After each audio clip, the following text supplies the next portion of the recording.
and welcome to the newest episode of the Doodle Crew. This week we are doing Let's Be Prompt, but our specific theme of the week is going to be Dungeons and Dragons, D&D. So, with the help of Nicole, we found some very, very cool random character D&D generators. Just put those words in the order they're supposed to be in. That's what I meant to say. So I'm actually going to drop those into the chat for you, the one that we all are using. And then also another one that I found that I just thought was cool, and that one actually comes along with art, which is very cool and has a lot of different options of what you can do. I'm sure those of you who are more well-versed in D&D and current D&D than I am already knew about these, but they were very exciting for me to find yesterday. So what we're going to do is go around, introduce yourself as the artist that you are, and then describe the random D&D character that you got and you're going to be drawing today. So Nicole, we'll start with you. Yeah, I am Nicole. I go by Mayor Squish on... I keep trying to say all the socials, and then every time I have to remind myself I'm really only on Twitter and Twitch. So... And Etsy.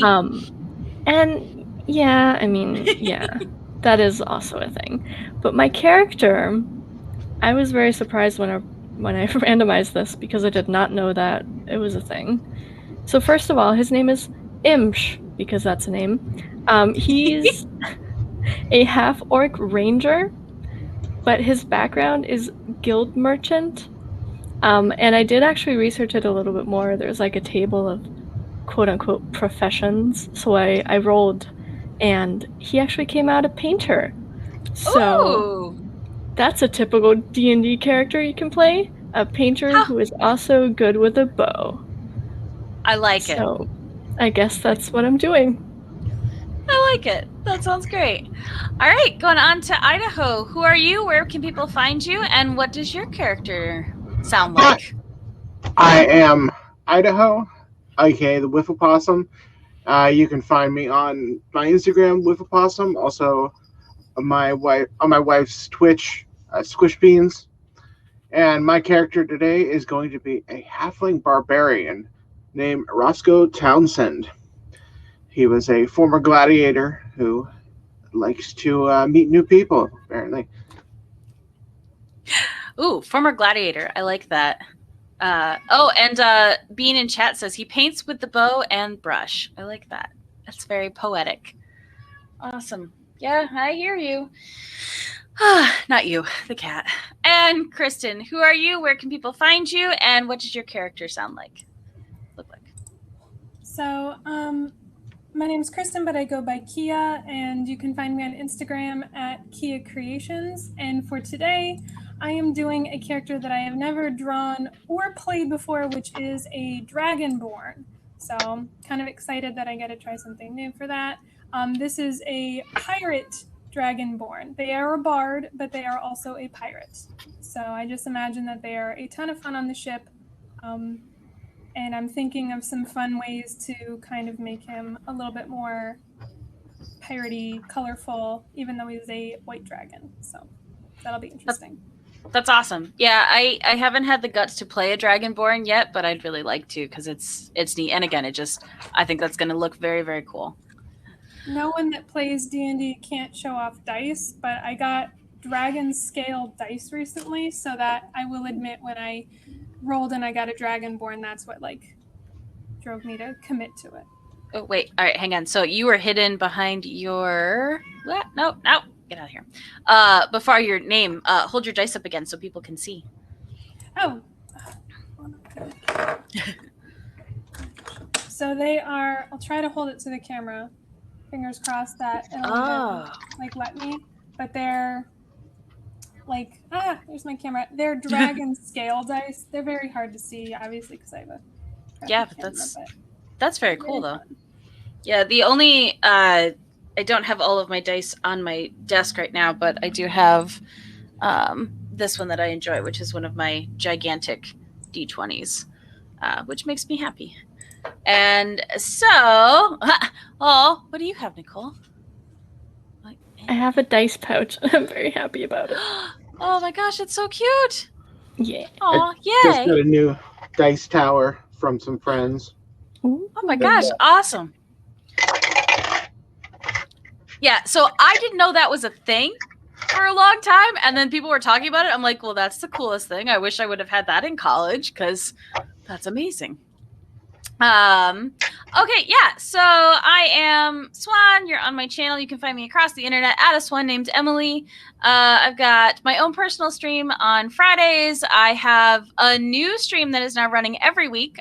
So I am on, in addition, we have upgraded and rebranded and changed that over. So now instead of first and third Mondays, we are every Wednesday night over at twitch.tv/inadpod. So inaddpod. You can also catch us in your podcatchers. And then Doodle Crew coming up again. As far as notes for Doodle Crew, we will have another Doodle Crew coming up on the 29th of this month. And that will be another Saturday morning cartoons. So that to look forward to. And I have to look at my character again. I have a wood elf sorcerer, Chaotic Good, also with a pirate background, which I think is fun. I like we got 2 pirates. And it's Elise Meliamni. So I just tried to put as many vowels in there as possible so that Emily could stumble over all of the words. So, yeah. Oh, nice. So Sarah Will, also known to all of us as Swill, because that's what she was in college, because we were first initial last name. And does cross-stitch dice bags. I'm sorry. Let's just assume that for every statement that I make today, I'm going to get halfway through it, get distracted by my cat, and then finish it. I think that's just going to be my new verbal tick from now on.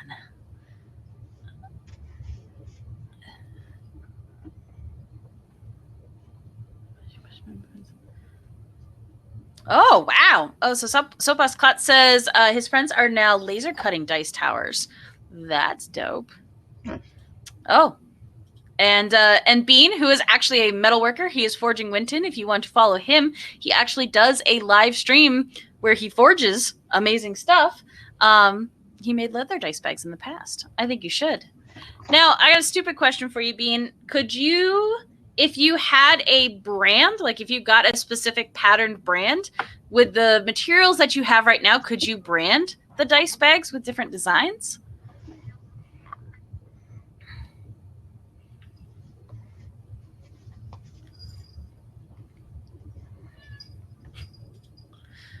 Okay.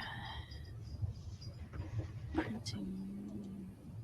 Oh, wow. So Dell had said earlier she knows some people who are 3D printing dice towers. That seems, I mean, again, you can pretty much 3D print anything, but I feel like that would take a lot of material. I guess. You can ask Kristen, would that take a lot of material to 3D print a dice tower?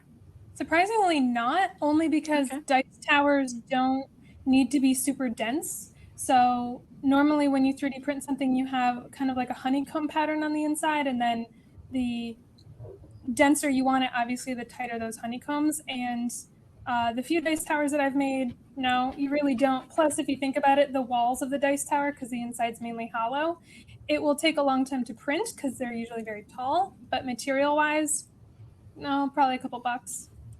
That's awesome. Yeah.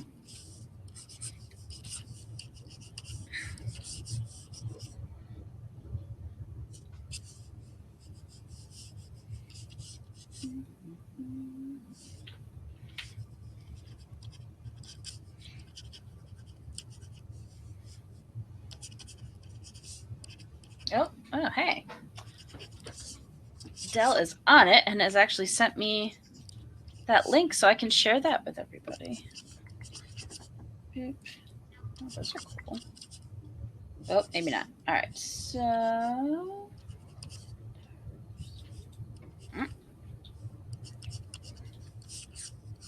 There we go.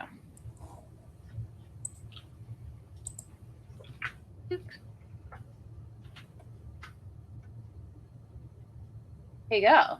I think that's correct. Dell, correct me if I'm wrong, but I think that's what it is. But yeah, if you guys are interested in 3D printed towers. That's pretty cool.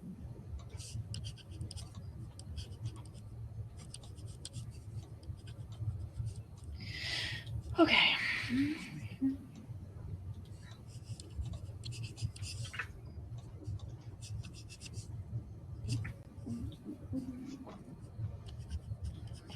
I tried doing other tooling in the past. Okay. Yeah, I know a few people who do leather tooling, but it's definitely slow stamping. Yeah. That's the brand. Okay. Very cool.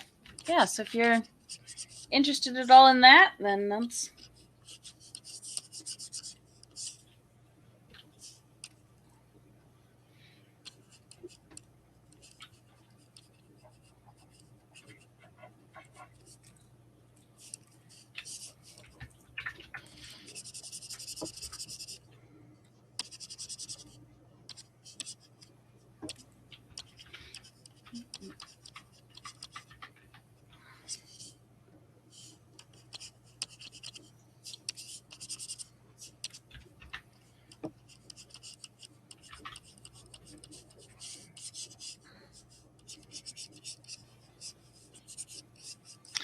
So going around again, we'll do the same order we did before, starting with Nicole. What was your first experience with D&D? Oh, I don't even know. I think, okay, so this is going to be a tangent. I used to be really into Whose Line Is It Anyway? Yeah. I used to watch it a lot when I was like 16. And one of the people on Whose Line on the original was Jeff Davis, and he is on Harmontown with Dan Harmon, creator of Community and Rick and Morty and other stuff, I'm sure. And they had like a consistent game, and that's kind of the first time I was really confronted, I guess, with it. Okay. And then obviously I got obsessed with that and was like, I need all the D&D things. So yeah. Nice. And are you currently playing in any games right now? No. I like watching and listening to games. I don't know. Yeah, you'd think I would be like good at it and actually play, but no. No, I'm good. Nope. I lost the chat. There we go. Oh, nice. So jumping back, Forging Winton says, maybe once I have a good enough supply, you might see me start an Etsy page with some of my forging stuff and some other stuff. That would be dope, Bean. I think that would be super, super cool. And Dell says, Dan Harmon is getting into NFTs, apparently, and it makes me respect him less. Yeah, okay. That's not good. So, Idaho, what was your first D&D experience, or how'd you first get into it? Well, back in high school, let's see, I was 96. I was, my friends introduced it to me, and I didn't really know what I was doing. I played a Kenku and ran afoul of a gibbering mouther, and my friend ended up accidentally killing me with a fireball and taking my eye as a trophy. The rest is history. Yeah, it's like very rocky starts in the early days, but I have been playing for a very long time. Now, which D&D version did you start with? It was second edition. Second edition. D&D. Okay. Yeah. Now, did the two of you stay friends after that, or was the eye-taking incident enough to break your friendship? We stayed friends in high school. I have not seen him for many years, but you fall out in high school. Mostly, you make friends in college. That's how it goes. Yeah. Yeah, definitely. I have stayed closer in touch with more people from college than people from high school. Like, I still am aware of people from high school, but I would not count us as close friends. Yeah. Soapbox Clot says, accidentally. So, Kristen, what was your first D&D foray? My first one was I was visiting some friends in Montreal, and the day before we were leaving, the friend that I had driven up there with, he was a very competent DM. And they had heard that I had never played D&D, and I was like, a little curious about it. So we decided to do a one-shot right there, right before we left. And as soon as we got into it, and they taught me everything in like a nice controlled environment, which was a great way to learn. And then I was just kind of hooked. My next experience was not with D&D. It was actually with the Sailor Moon tabletop game, which uses very similar but not quite the same mechanics as D&D 5e. So that was also like what kind of cinched it for me. I was like, oh, really? I could make these shows that I love more interactive. But I currently have 2 campaigns going, and the one campaign is coming up on 2 years, which is actually a pretty good milestone for some campaigns. Wow, yeah, that's awesome. Especially, I feel like as adults who have a lot of adult responsibilities and a lot of shit to do, because it is sometimes hard to find time to get together and play. So Guardian Randy in chat says my first D&D experience was Sailor Moon D&D with Kristen and some other friends. Followed up by I quickly learned I do not like to play D&D.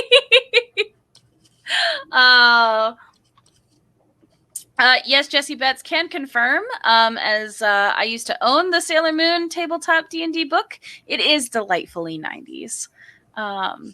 I think actually the one we used might have been the one that you gave me, Emily. I think so. Well, it was I was super excited about it. I bought it from the comic book shop and then quickly realized that 1, I had no idea what D&D was, and 2, I had no one to play with. But I read it a lot and tried to understand it. And since he's in chat, it's appropriate. So my very first experience with D&D was in college, and it was because of Jessie Betts. He invited me to tag along to a game, and we were going to play Star Wars, which I was super, super excited about because I was like, oh, well, I don't know the game mechanics. I don't know some of that. I know Star Wars, so I'll be fine. We'll say through wacky happenstance and some mismanagement, it ended with all of the characters in a hut on Tatooine with a thermal detonator killing all of us, save for Jessie Betts, who was the final man standing in the wreckage of his home with all the dead bodies of his friends around him. So that was my first D&D campaign. Yeah, Sweet Mercy, that was an awfully run. Yeah, it wasn't great. I will say, so that was my very first. I liked the people I was playing with, but the DM wasn't it was not a DM I would work with again. He was very focused on one particular player and was not great with managing the rest of us, which was tough. I also, again, in my ignorance, I was super excited because we were on Tatooine. And I was like, oh, I want to play a Twi'lek. Nope, that didn't go well. So my role that I played a lot was I would go to work and I would earn money for the party. And I built a lot of dice towers that campaign. But yep. I wasn't going to call him out, but yes, Jesse is right. The DM was very interested in the other female player and was catering to her specifically so that possibly she would date him. Which, just for anybody who plays D&D, it's not a great way to set up a campaign. I know that seems self-explanatory, but just don't. But in all fairness, the next campaign that Jesse invited me to play on ended up being a really, really fun time. I was terrible at it and was playing with a lot of very experienced players, but they were all incredibly kind to me and made me feel welcome, even though I didn't know that you had to check for traps. I was unaware that was a thing that you did, and they all looked at me like I had 3 heads. And I was like, they're like, you're just going to walk in? I was like, should I not walk into the room? They're like, you can't just walk into the room. I'm like, I don't know what to do now. I don't walk into the room. I stand frozen in place because now I'm scared. But So Del in chat says she was all about the White Wolf games and West End games, Star Wars. Yeah.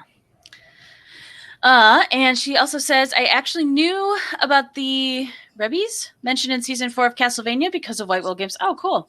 And Bean says, my first was in my brother's own system, pretty much D&D, but his own rules and character stats had me and another player go against a hard fight that was supposed to floor us so we could bring in an NPC to help us. Me and the other player wrecked the mini-boss and floored him.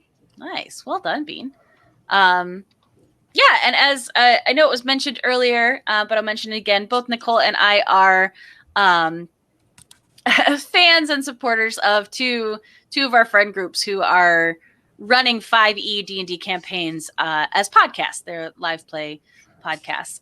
So shout out and some love to the Botched D&D boys and the wonderful people of Adventure Inc. pod. So if you want to listen to some D&D, those of you in chat who don't already do, those are two really good ones to check out.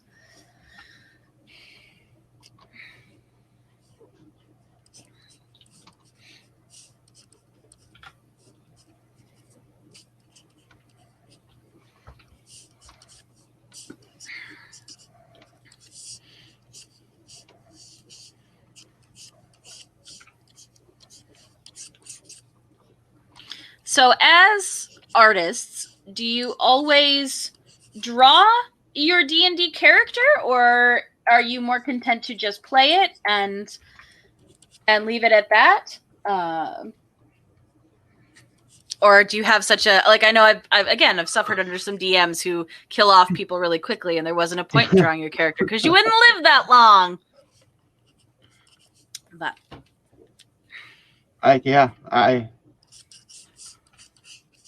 I've done that many times where I will spend more time drawing the character and making the character than the GM suffers to have the character live. And I get very disappointed because I put so much work and I'm like, ew. You were a good character. Oh. Good. I had a DM that actually gave us bonus stats if we did draw our character. That's nice. Yeah. I'm currently on a campaign to draw all the characters that I've ever played because I have a log of all of them, and there's like about 90 or so over the course of my life. And I got about 30 done so far. I started this sometime last year, and I'm just trying to make detailed character images based on my current style because I have older pictures of them, but I'm trying to update, Yeah. No, that's awesome. Also, kudos to you for having kept all that and having remembered them. I think I randomly came across an old character sheet and like had that recovered memory, but also like, oh my gosh, I literally have not thought about this in 15 years. So okay, and I'm totally distracted. So Andy Mentor coming in strong in the chat said a coworker also informed me of Dungeons and Daddies. Apparently just 4 dads with their minivans saving children. That's the campaign. Okay, I'll admit, when I first read that, not what I thought you were gonna say, but that sounds super fun. Also, Bean puts it very succinctly, if you want good people, go Adventure Inc. If you want monsters, go Botched. Yes, he's not wrong.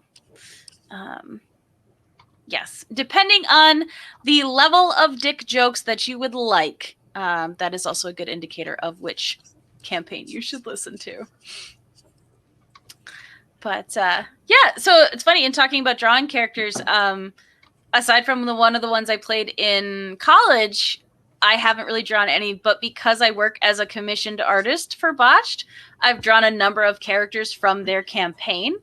So that's pretty cool. So if any of you are in the Botched Patreon, you get those. So you've probably seen some of my characters and an item. I did Catman Dude. I did the box of something that I can't remember now, which I'm not going to describe, but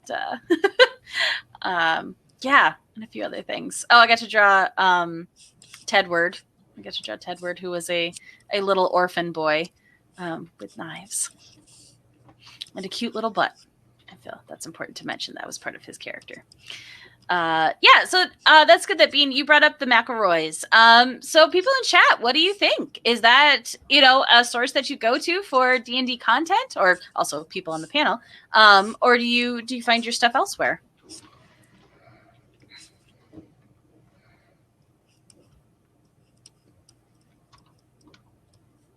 I know for me, I was not familiar with them until DragonCon 2019, which I know is probably sacrilegious, but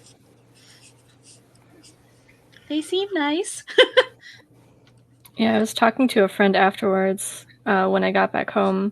She was like, "Oh my god, you were in the same room as them." And I was like, "Yeah, I just didn't know who they were." Yep. I was like, oops. I was like, oh, these guys seem really nice. Yep. It's fine. I listen to Roll for Combat, which is a Pathfinder podcast, which is the game I mostly play, which is a variation on 3rd edition D&D. Oh, okay. Did that... again, I'm going to show my ignorance on that. Is that one of the ones that have the entire book series along with it? They have a couple of book series with okay. Pathfinder Chronicles, okay. and yeah, and they're currently in their 2nd edition iteration of it, and they also made Starfinder. Okay. Yes, it sounds familiar. Again, not any that I have played, but definitely have heard. I also think anytime I've ever heard people talk about Pathfinder, it's always been in either they are speaking in a very complex manner or they are commenting about how it is complex. But I don't know if that's just again, like coming into it fresh versus having grown up playing it or having time to get into it. It is true. It does have rule set that are a little more complicated because it's based on 3rd edition. And after 3rd edition, they tried to, at least Wizards of the Coast, tried to make it a lot simpler. So make it more accessible to more people. But some people do like the rules to be that complicated because they revel in the math. The nerds. Oh, hey, this is also a good time to plug. And again, big thank you and shout out to Jesse Betts. He sent me a podcast called Me and Steve Talk RPGs. So a couple people that we know named Steve talking about RPGs. But one of the episodes that they talked about was different types of players that you will encounter, and like the people who are super specific on rules versus the people who are obviously there to break the game and see if they can break all the rules and min-max and all of those crazy stat things. But it's really nice, again, even as someone who is familiar with D&D but hasn't played a ton of different versions, so has a very limited knowledge, especially of anything before 3.5. I liked it. Like it was nice to have those guys kind of talk through, because you can tell they've obviously had a lot of experience playing D&D. So I would count that one as, it's not a live play, it's just an informative and educational show. But obviously everyone in chat is already pretty familiar. But if you're looking to get new people in and you want to kind of give them some listening material, that's a good one. I'm going to catch up on chat. So Bean says the first Adventure Zone campaign was good. The following ones were meh. Apparently, I don't, Bean. I don't know the Blood Feud. I mean, I know the Blood Feud versus Botched versus Adventure Inc., but I don't know it beyond that. I mean, and by blood, I mean blood, more lighthearted.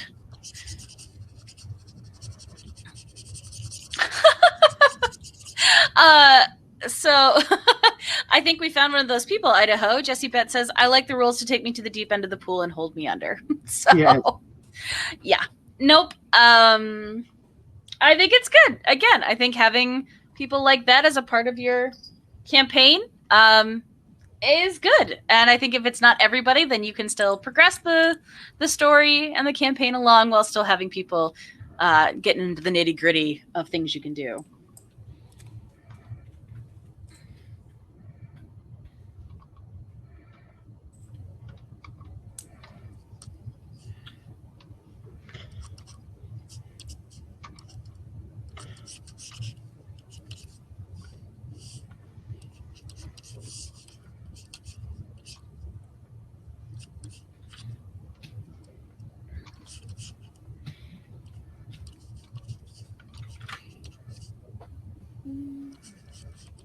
Oh, and sorry, I missed this one. Dimension 20 Fantasy High was amazing. I don't know that at all. So Jesse, you'll have to elaborate on that for us.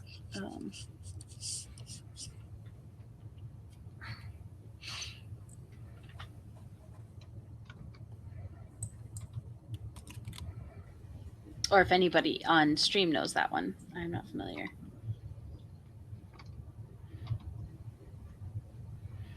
It is difficult, I'm finding, to make a Dragonborn not look like a T-Rex. Oh.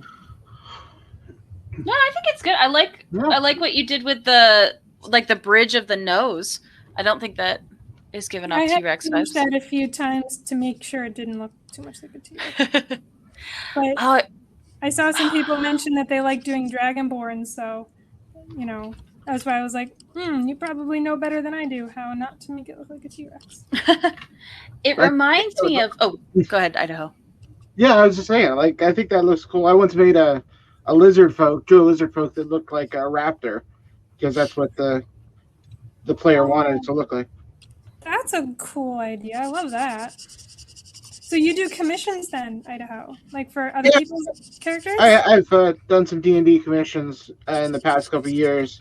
Since I started, I'm like, hey, why can't I make some money on this? And I got online and started doing that for people. Heck yeah. That's awesome. Well, it's funny. It's perfect segue. So thank you for the tee up, Kristen. So I was going to ask if anybody on stream was currently open for commissions for D&D characters. So if anybody in chat wanted to get a commission from any of you. Stuck. Chair. There we go. I do D&D commissions. I'm right now kind of swamped with commissions for Mermaid, but hopefully, eventually. And I just colored on the wrong layer. Yeah, same. I've been preoccupied with setting up my YouTube channel, so I've been mostly focusing my work on that. Yep, I feel you. I am not actually sure how it's the 20th of May already. I have a lot more things I need to do in May, and it would be nice if it was not moving quite so fast. Mm-hmm. But once that gets underway, I'll probably open up for more commissions. Yeah, so well, definitely let us know, because we can tag out you guys and let the community know that you're open if people want to get some D&D characters done up. Oh, okay. So going back to what it was called. I lost it in chat already.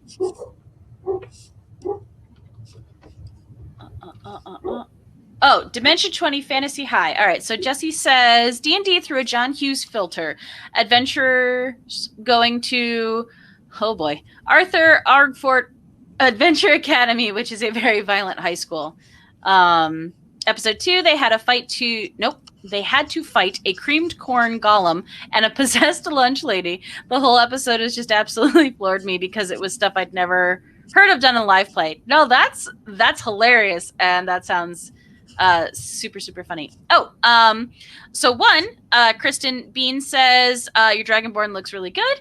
He also says you're a little bit quiet, so if you can up your audio just a little bit so we can hear you a little bit better.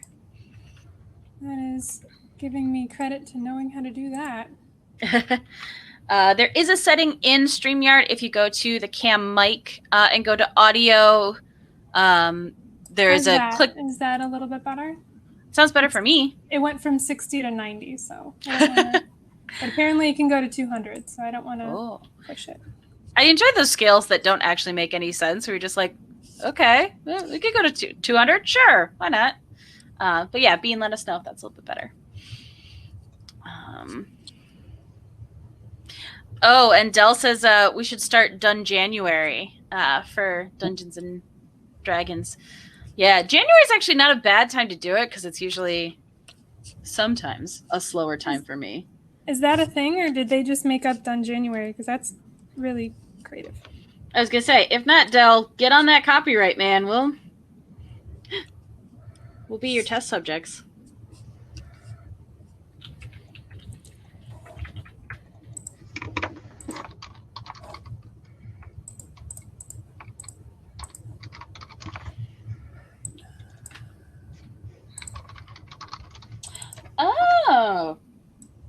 Oh, so Jesse says it's a bunch of people from College Humor playing D&D for the first time.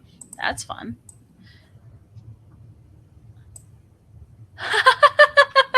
Okay, very serious, very important question. Simkin wants to know, lizard folk / dragonborn ladies. It says books, but I'm assuming it's boobs or no boobs.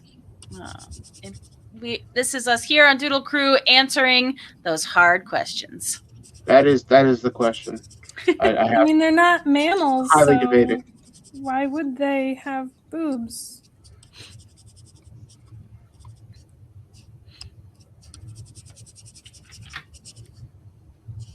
So I was trying to think, what were the? Hang on.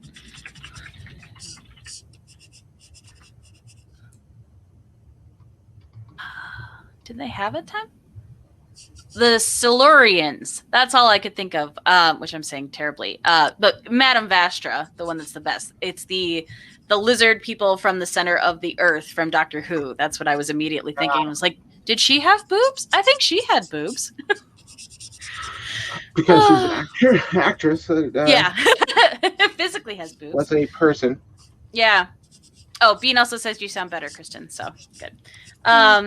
But yeah, so Del, let's make that happen because that's a fantastic idea. So let's get you some credit for done January. We know enough D&D people. Yeah, blow that up.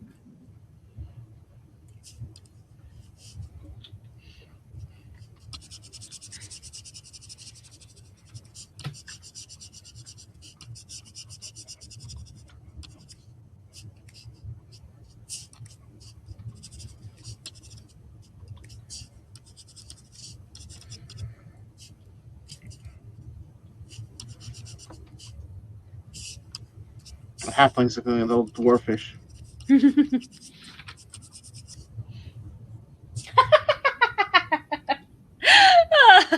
Dylan Chess says Vastra is stacked. Yes, she is.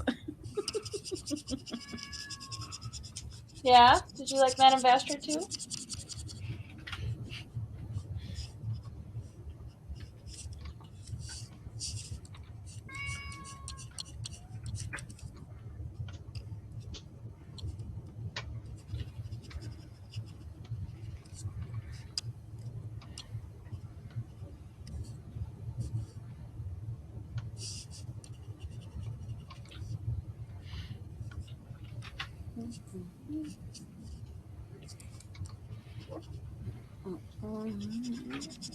Don't do that.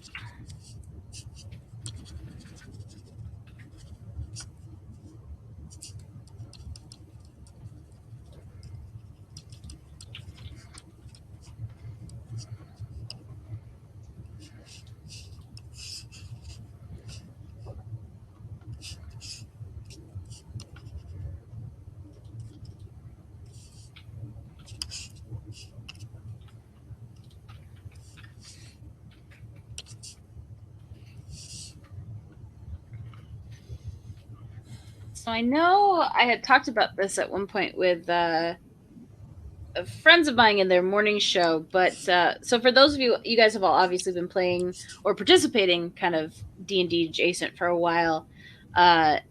Do you like to try out new players before you bring them into the full campaign, or do you just like to throw them in right off the deep end with the whole group and see how they do?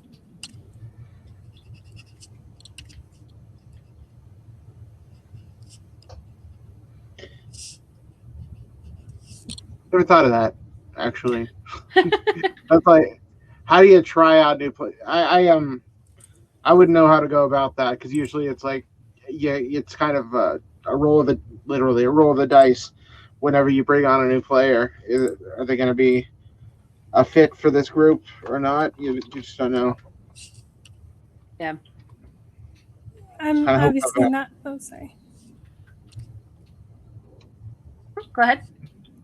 I'm not a DM by any means, but one of the campaigns I play in, we kind of have a pretty consistent amount of new players that come in. And, you know, us as a group understand that it's going to kind of be like an incubation for a lot of, and that can actually be kind of fun sometimes.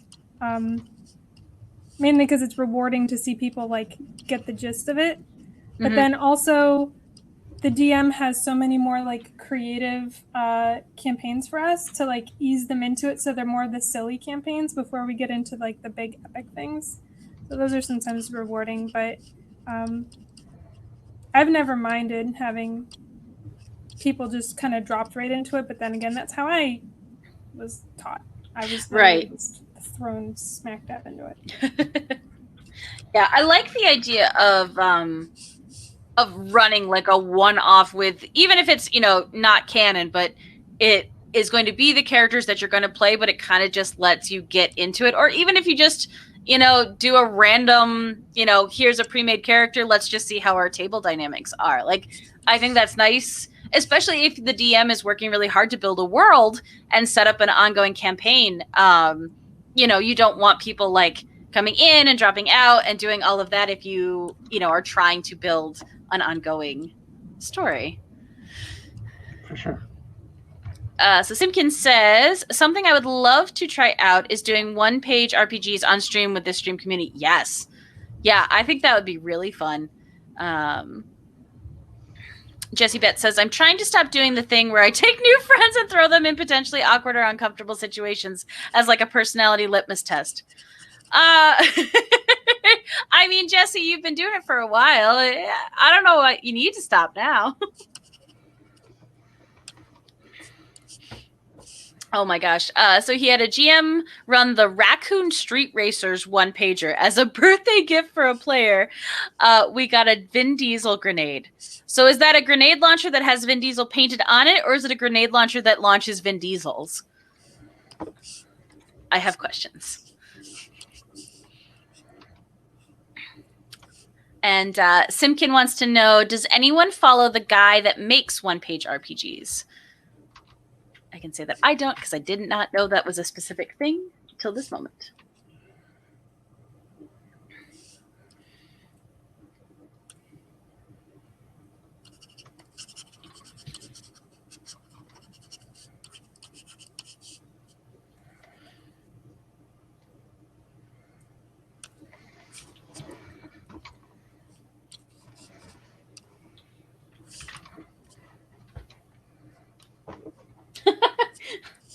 It made a Vin Diesel.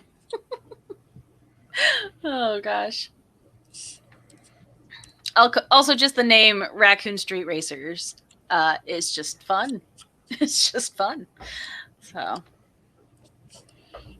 I never played the Raccoon Street Racers, but I did play the Honey Hunt, where we're all bears pretending to be people. Oh.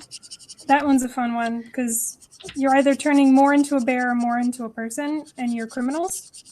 Oh my gosh. Bear criminals in hats. It's very interesting. That sounds super fun. Now, do you have to do the, like, oh gosh, when you're playing... And I've now completely blanked on the board game. Oh, I want to say Pandemic, but it's not that. It's the board game where I think you're trying to fight elder gods, but you have, like, your health meter, but you also have... Maybe. You also have, like, your sanity meter. So it was like with the bear thing, like, are you going more towards like losing your humanity, like Brave style, or are you going back towards being more human? Yes. Your bear is pretending to be people, and you have to roll for like your outfits, your hat, your coat, and everything like that. And then through the actions you do in the game, your sliding meter is more towards bear, in which case you forget the quest and just go off in the woods and be a bear. Or if you slide too close to human, then you turn in your conspirators to the police. Oh, that's a very fun mechanic. So you're either a trustful bear, you know. And then, of course, you have to stay in the middle, and everyone has, like, their own thing, like you're the hacker of the group, or you're the planner, or you're the mob boss. Like, for some reason, it's very mob-oriented. But yeah, that's called Honey Heist. Obviously off of Money Heist, the movie, like a play on it. Yeah, no, that's great. That's very, very clever. Arkham Horror, yes. Yeah. So Simkin, is Call of Cthulhu that has all the ones that has the like really gorgeous miniature sculpts? Is that one? Because I've played that one, and that one's super fun. But that was like you're actually playing as Elder Gods, which is really, really cool. Until you start playing with crazy strategy people, and then the game is 3 hours long, and you still lose. And I lost personal sanity on that one, not just game sanity. But yeah, I've wanted to play Arkham Horror. I watched the Will Wheaton YouTube series Tabletop play that, and that seemed really fun.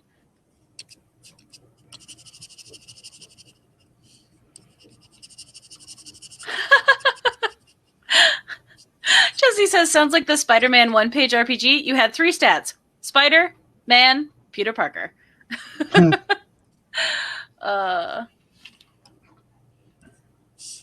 Yes. Yeah, oh, Simkin, if you want to get me going on a tangent, we can talk public domain stuff. Yeah, a lot of companies have now gotten to have their way with Lovecraftian Elder Gods.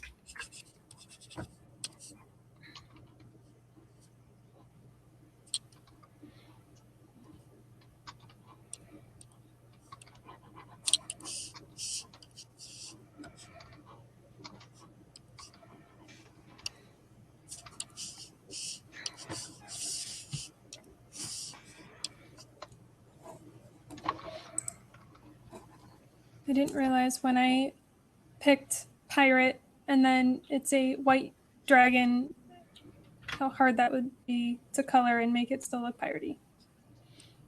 I mean, the feathers look awesome. I love those colors. I wanted to add some like color to it, Yeah. and so I was, instead of a pirate hat or an eye patch, I was thinking feathers. Yeah.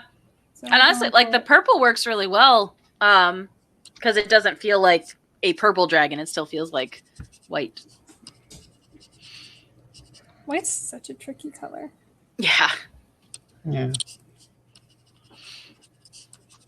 Bean says, one of my favorite D&D podcasts is D&D for Nerds. They start off 3.5, then shift into 5e.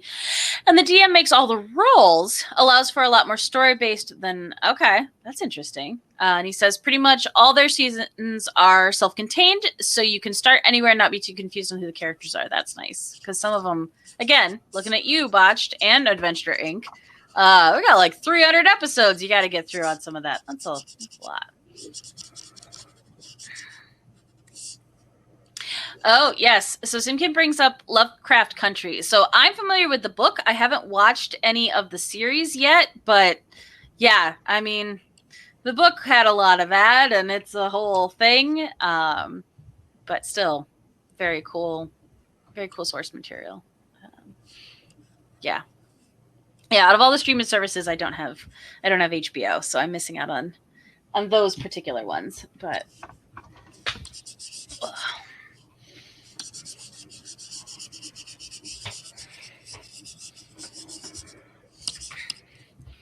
Also, Idaho, I feel like your character's name, Roscoe Townsend, just sounds like somebody we went to college with. Yeah. I don't know. I like it. I think I might just play this character at some point if I get a chance to ever play and not GM. Right? So that's the thing. So obviously, Kristen had said that she doesn't do a lot of DMing, but do you like to be the DM? Do you like to be the game master, or would you prefer to be a player, or do you like a mixture of both? It really depends. I do like GMing, and it's but I always am asked to play as the GM because I do that. So it's sometimes fun to just be the character. If you got a story and a big setting to set up. Also, I am a venture officer for organized play in Pathfinder Society. So I run like one-offs monthly for at online now, but it's usually like at the comic shop on a normal in the before times situation. Yeah, in the before times. That sounds really cool, though. but I have been wanting to play for a while because it is hard to find open games online. Yeah. And in any situation, it's the easiest whenever you just have a group of friends that you can agree upon a game to play. Yeah. Have you ever GM'd? Me personally? Mm-hmm. No. I super do not understand the rules enough to ever have that much power. I also, as much as I enjoy storytelling from an art sense, writing stories is very daunting to me. And I know that you don't have to write out everything, but to have a plot and a plan to set my characters in. Also, in the even small amount of time where I've been playing D&D, if I've learned anything, is that the characters will never do what you expect them to do or what you've planned for. And I don't know that I have enough brain power to accommodate, like, okay, we're going to take this left turn here and not do anything of what you were expecting. So That's always tough. Yeah. But like anything, I'm sure if I worked at it and I practiced, I could get better. But it's one of those that is very intimidating to me. And also, I now have watched some really talented people tell really cool stories and make really fun campaigns. And so we'll say they set the bar kind of high for that. It's like, oh.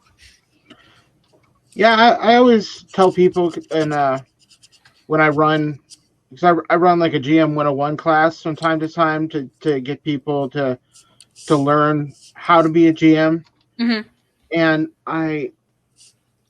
it's important to know that you don't have to know all the rules to be a GM, because people think that you have to be an encyclopedia of the rules. To run the game, you just have to know the basics, and you have to know your story. The players should be able to know their own character's rules. And if the GM says, okay, what do you do? And they do this, and you say, that sounds interesting. How do you do that? Well, I have this ability that does this. I'm like, okay, so that makes sense. And with D&D, it's very simple. It's like, does it give you advantage? No, yes. Okay, then your rogue does something when he gets advantage. He does sneak attack. And so it's not as hard as you think whenever it comes to learning the rules, because you will learn the rules as you play. There's no other way. You could read it 300 times through the book. The easiest way to learn the rules is to just do it, and then you learn it as you go. I really like that breakdown. It makes it much more accessible. I think by doing it that way, that's really, really good. Thank you. Idaho, can I ask you a question, since obviously you mainly DM? Out of curiosity, do you do your own campaigns, or do you do pre-written campaigns? I'm not sure what for a the while, correct... Yeah. For a while, I've been running, like, because there are so many good adventure paths and scenarios in that Paizo brings out in Pathfinder. In like the organized play, you're supposed to run the pre-written adventure paths exactly as it is. If you do a home game, you can change whatever you want, and that's what I like to do. Is I like to take a pre-written scenario and like that where I don't have to like divide out treasure and all that. It has everything in there, and put my own twists to it. Currently, I'm running a game where I'm running Giants called Giant Slayer. It's an adventure path by Paizo, but we are I moved it over to my world. It's not in Galarion. It is in Mundu, which is a fantasy setting, and I've changed like a lot of stuff in it, but the basic flow of the story is still the same as Giant Slayer. Do you have like a favorite area to set, whether it's like a named area or just a type of terrain? Do you have like a favorite type of area to set your stories in? If that makes sense. Yeah. Like I like all kinds of setups for places. I don't necessarily always stick to like towns or always stick to dungeons. They're currently going on a riverboat journey, so it's a matter of going day by day with events because they're trying to get from point A to point B, which is normally just you skip over that. But in this during this River Road journey, there's been a weird stuff happening with the rest of the crew, and there's the captain's acting very suspicious, and the players just found out that there was a stowaway down in the bilge, and they went and confronted them. Meanwhile, somebody else was confronting the captain because they found out that somebody poisoned the captain's meat, and it's been all over the place with that sort of thing. But they really drama. enjoyed it. That's some of my favorite sounds things to super hear fun. from people is like the crazy stories. Like this one time our party sort of stories. Yeah.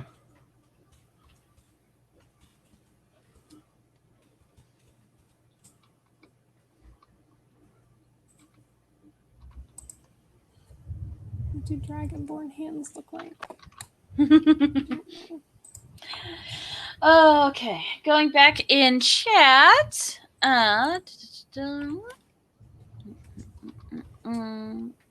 So Jesse Bet says, "Woo! Venture agent represent." Simkin also says, "I hope to get to do in-person gaming again soon." Yeah, me too, Simkin. Simkin also said, "Just got the backer kit in for my gaming table from Wormwood. Mishmouth. Can't talk. Meow meow.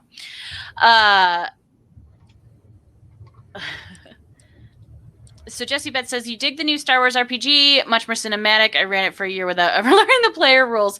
Well, one, that doesn't surprise me about you, Jesse Betts, but that's exciting. I guess you hold the highest rank for running a campaign that I had the most fun in, and that was the Star Wars one that you ran when we were in school, because that was a really, really cool adventure.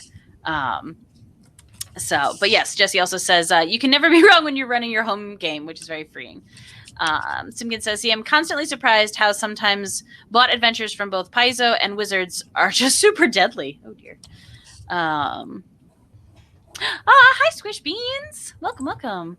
The bow ride has been interesting so far. Yes. Squish Beans learned how to be a rogue yesterday on the boat. Yay! That's awesome. Hi, honey. We got to get her all set up so she can come and play with us as well. And Jesse says, "Oh, for sure, Jason Bullman, Paizo, likes to ratchet it up." Most of the level 1. Yeah, I think level 1 adventures I've definitely been a part of somewhere. It was just like, is it supposed to be this hard? Are we supposed to be dead already? That seems bad. But I think, as we talked about, like, obviously we're all doing different classes, but that was one of my, I'll say, concerns, but also frustrations in being a newer player, is I really wanted to play a spellcaster, but I was such a novice to the rules, and starting as a really young player in that, and also a very, like, level 1 character, like, being a spellcaster can be really hard because you're real squishy and you die real easy. So I was like, I could never feel confident doing that because I didn't know how to be useful until we'd gained a few levels. And if you're not planning to play a long campaign, that can be kind of like, okay, well, I cast my 2 spells for today. I'll just go die now. Thanks.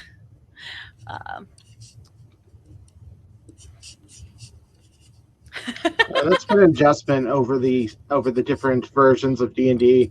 Is the spellcaster, what do they do whenever they run out of spells? And the current iterations, you'll always have some like little spells that you can do with cantrips, and they'll have other things, but your powerful spells are, you want to do to preserve those for when they're really needed. Right. Well, I liked the idea. The one time when I'll say I successfully played a spellcaster in that I didn't just die immediately. They had introduced an element of wands that were like specific number of use wands. So in addition to my very small amount, again, I know I'm saying things that are very well known to all D&D people. It was brand new to me. But that kind of gave me just a little bit more, so it could be a little bit more useful. Also, because I think aside from spellcasting, I think I only had a bow. So I was ranged attack at best. And even that, like, I didn't do a lot of damage. So it made me feel just a little bit better about being a useful member of the party.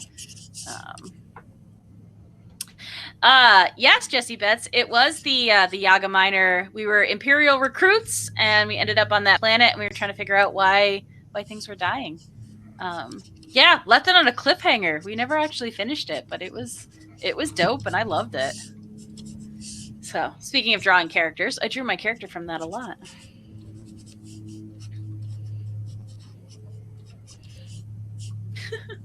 Also, Squishbean says, that was hands down the roguiest rogue I've ever been. And I enjoyed that. Oh, I just have 4 fingers.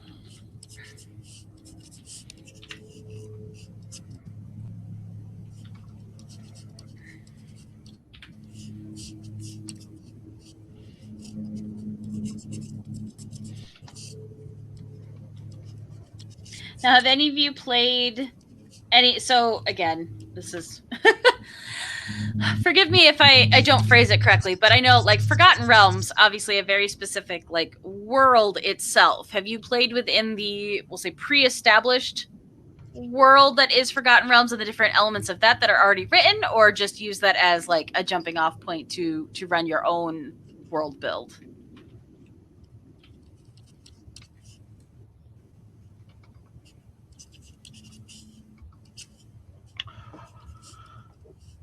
I have, yeah. I have played in the longest run campaign that I've ever played in was in the Forgotten Realms setting, taking place on the Sword Coast. We started level 1, and it took us 2 years to make it all the way to level 20. And I was using a Pathfinder character because the GM was letting us play as, it was new at the time, Pathfinder system, and it was kind of close to 3rd edition, which is what we were playing in. But I was a summoner, and I had a holy cow. What was your holy cow? My holy cow was the Eidolon is the power of the summoner. He can summon a monster that's an outsider, and mine was a celestial cow, so we called him the holy cow. That's fantastic. Holy cow. Jesse Betts says 100% pun points, Idaho. Yeah, I love it. Also, then all my brain went to was the holy hand grenade from Worms, which I just, oh my goodness. Too funny. So Sipkin says, if anyone is familiar with the YouTube board game show, no pun intended, they just had this long discussion essay on narrative board games, and the guy had some interesting insights. He goes into how narrative games suffer early because of the influence of Gary Gygax and Tomb of Horrors. I wanted to call him Gary Glitter, not Gary Gygax, because my brain is broken. Not Gary Glitter. Different human.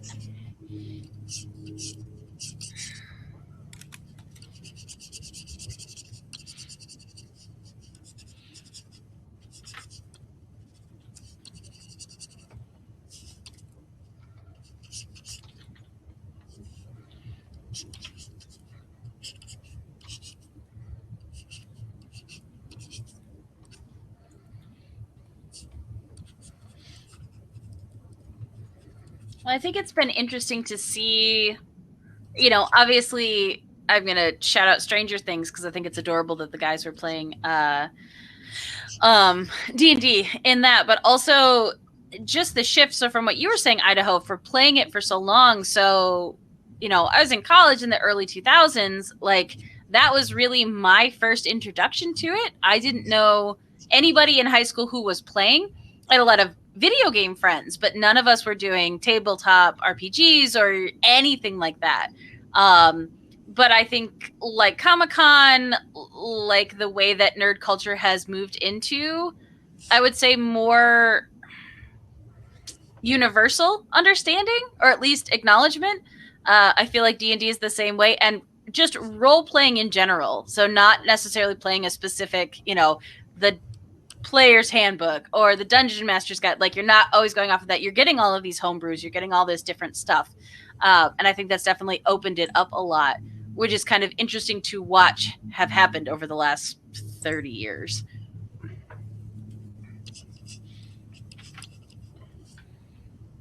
I think COVID helped a lot too, because D&D was one of those things where it still felt very much like you're having fun with your friends, but it's very simple sometimes to do online. Sometimes, obviously. Yeah. That's a great point. I've noticed a ton of new campaigns starting up among my friends, and just like online, even people talking about new campaigns since COVID started.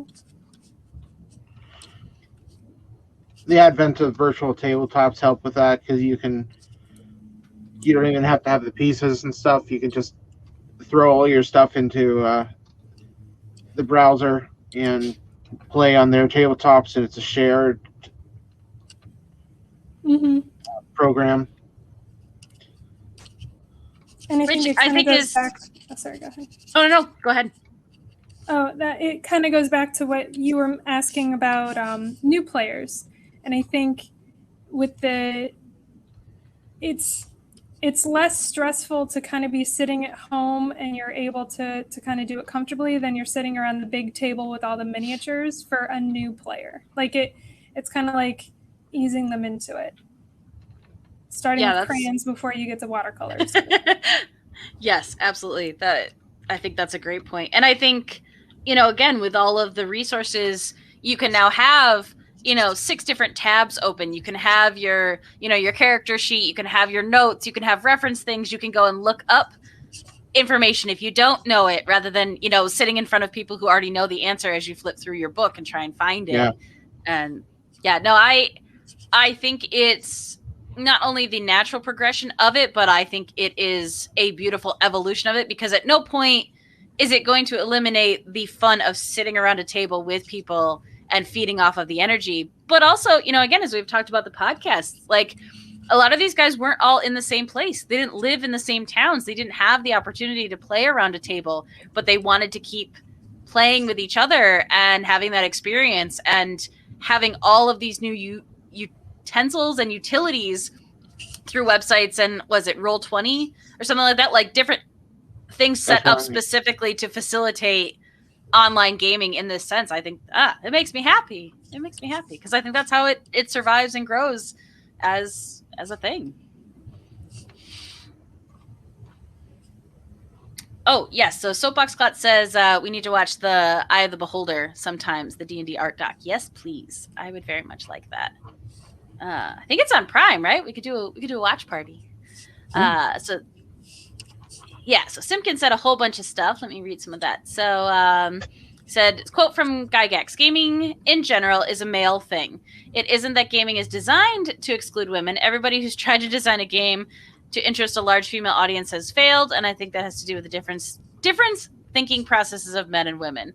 And Simpkin follows up with, he said, I didn't realize how much that sort of thinking harmed early D&D. Absolutely. And again, it's unfortunate, because then I think, again, it meant that people weren't maybe asking their female friends if they wanted to play, because it was just this weird boy thing. And it's too bad, because obviously, as you've got, three females on this panel who all have an appreciation for D&D, we certainly like it. Female brain can handle it. Okay. I don't know how that. Well, I kind of do know how that mode of thinking came about, but I don't know how it can possibly survive in this day and age. And I appreciate that it's come to that, because it's not even just it excludes females. Recently, there's been a great advent in the openness of gaming, and the way it invites you to be a different side of yourself that you don't normally get to be. And I've had I've had so many stories of friends who have found new stuff about themselves through playing a a character. A good friend of mine was made a character. There was a woman a while back, and she now just finished going through a transition, and it I got to she I showed her experience through the whole thing, and it was a very harrowing story, and I enjoyed going with her on that voyage. So, you learn stuff about yourselves when you play. Is the point I'm trying to make? No, that's incredible, and again, the singing the praises of people who make a welcoming and inviting and safe community for people to play and explore in, that's wonderful. And the fact that she felt so comfortable with you, that's the fucking win right there. Mhm. That's what it should be. Yeah, Jesse Betts, I was thinking of that with the Dutch. Same thing. Oh yeah, I heard about Dutch. Yep. Going back, because Squish Beans made a great comment. Says, I think now more than ever, more women are getting into starting with tabletop gaming, not saying we weren't to begin with, but it totally seems to be becoming more common. Yes, at least, yes, I absolutely agree. And I think it's finding the communities, finding the safe places for it, especially for novice players, like we talked about. It can be incredibly intimidating, like Kristen said, to come to a table and be the new person and have to figure it out. Especially, my concern was always, I don't think I'm a good actor. So like the actual role play side of it is very daunting. But this sitting along and enjoying the adventure, I'm 100% in for. So also, yes, I forgot to mention Satan. You're right, Jesse Betts. Hail Satan. For sure. The dual concerns of Satanism. I had a youth pastor yell at me for my D&D books, and the concerns over fandom being a gated thing where the creators could sue you for creating in their sandbox. Yeah.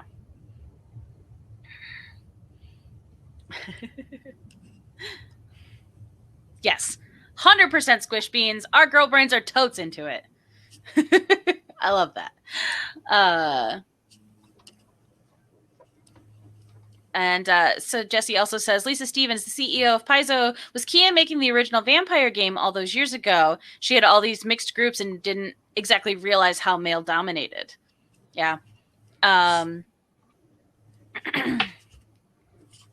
think you or your family might have bought it for me, Jesse, but it was there's an amazing book written by a female author that talks about her voyage into, she was working for Wizards of the Coast and she started playing D&D and got to love it. And she tries to D&D, like run a game for her female friends who are not D&D players. And it's just, the book is incredibly well written. And it's if I have any of my female friends who have even, a Girl's Guide to D&D, you're exactly right. Shelley Mazanobles. Also, the artwork in it is boss, and I loved it. So I recommend that book to anybody. I was like, read it. It's really fun read. It's very funny. But she talks about getting into D&D. She talks about different things. And I love it because her and I as players couldn't have been more different. Like, she really loves fashion and things that are important to her. And obviously she's a writer, which I'm super not. But like, as she's talking about it, she's like, these are all the things that excite me. And I still really love playing D&D. And I think that's it's the inclusive nature of it and the win of people from all different interests can come together and play. Yeah. So it's an excellent book and I highly, highly recommend it.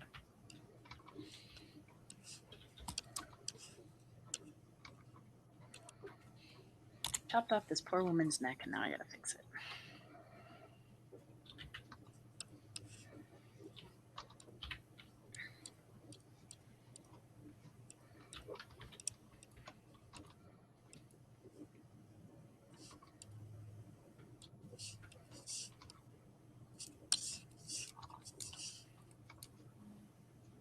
I'm gonna keep the bird looking dopey.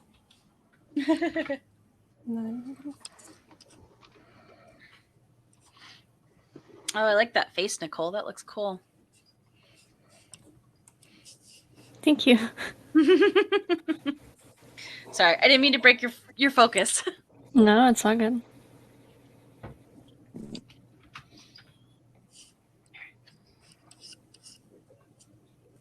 Can't help asking. Are we supposed to be timed in this? I was. Nah. I It's mean, fine. I didn't fully get the rules. I was like, I don't. I guess I'll just wing it. But I thought.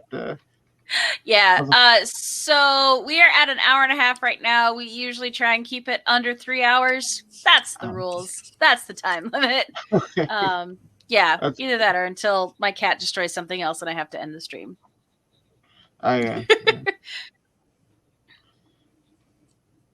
Oh, nice. Thank you, Simkin. I appreciate it.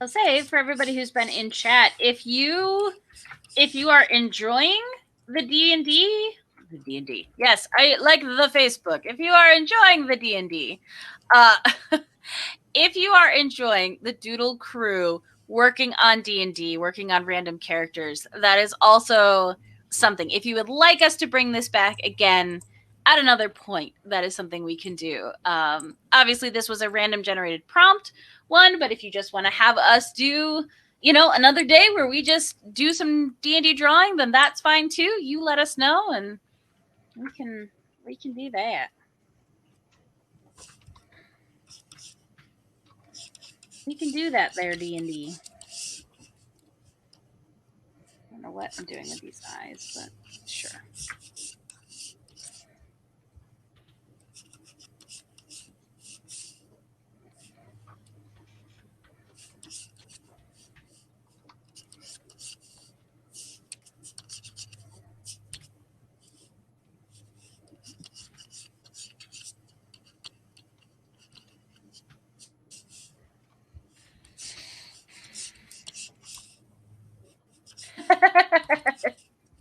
Jessie Beth says, yes, please do more of the D&D. Oh, and Squishbean says, totally, this is an awesome prompt. Yay!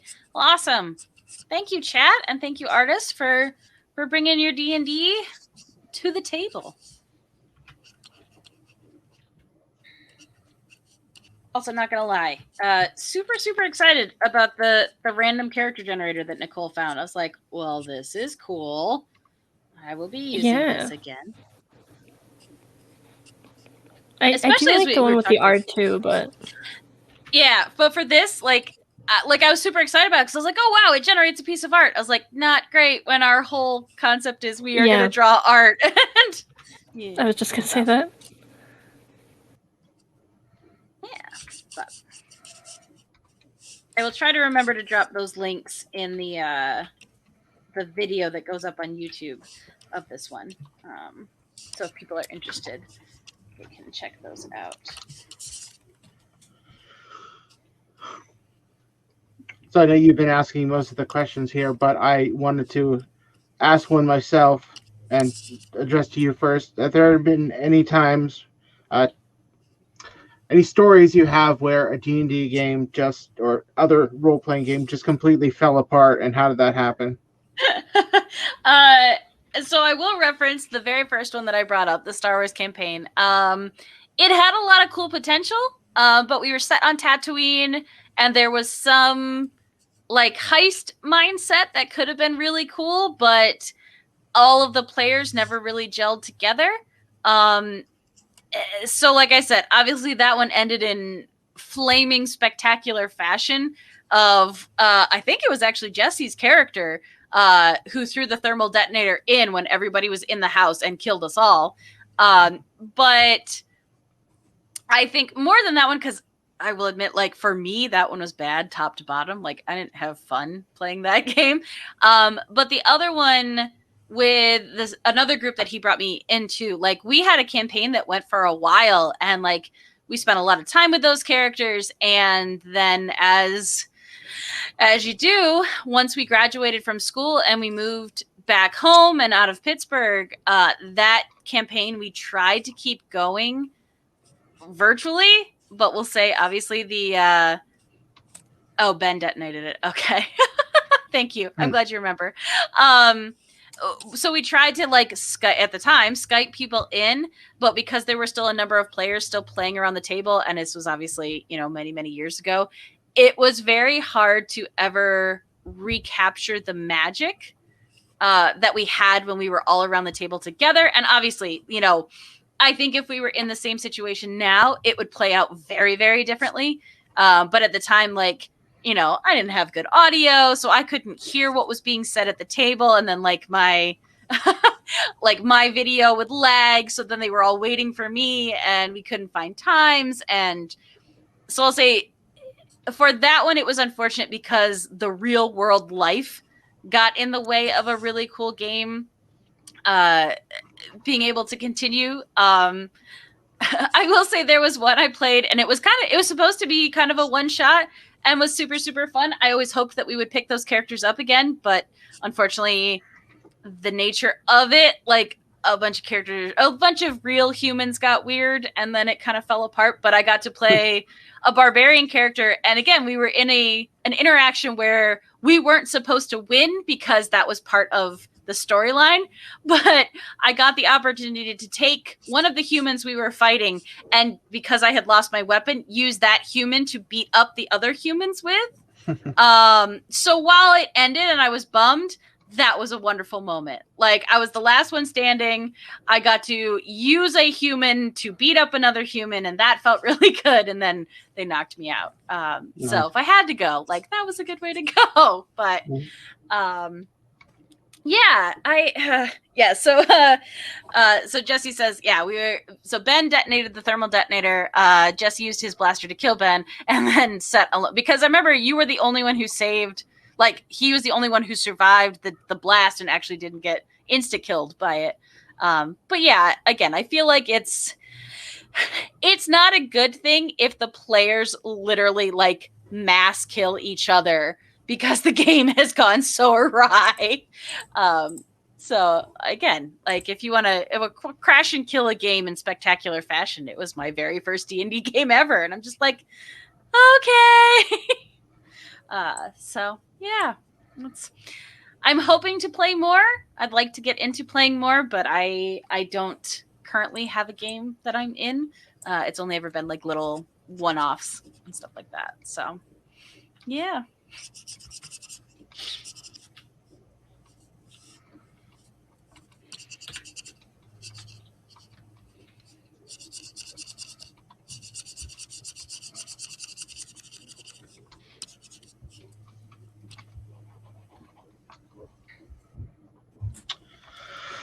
I do recall a game that I played with Jesse, wherein it started out fairly normal kind of game.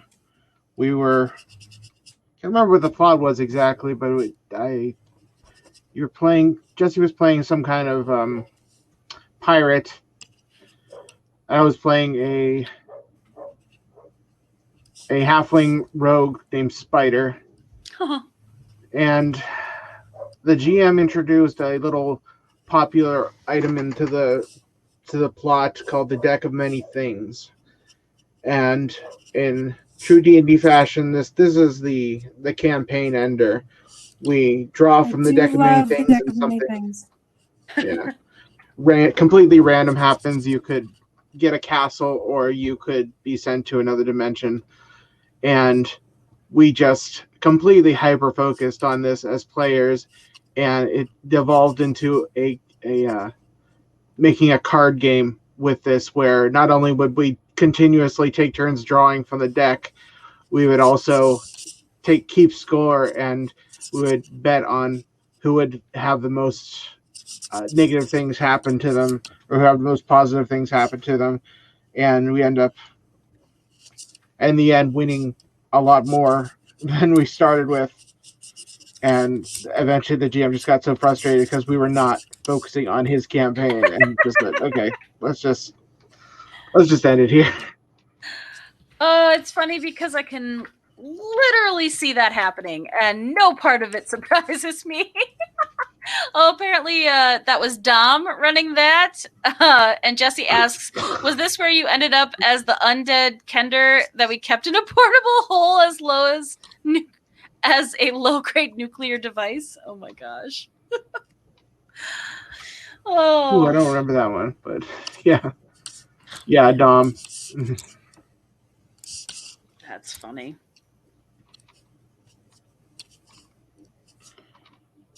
Yeah, I still remember the game Dom ran. There was 7 Seas RPG. That was a really fun system. I think it was part of Cobalt Press. I can't remember. I have the PDF somewhere. But it okay, was so tell us a little bit about that.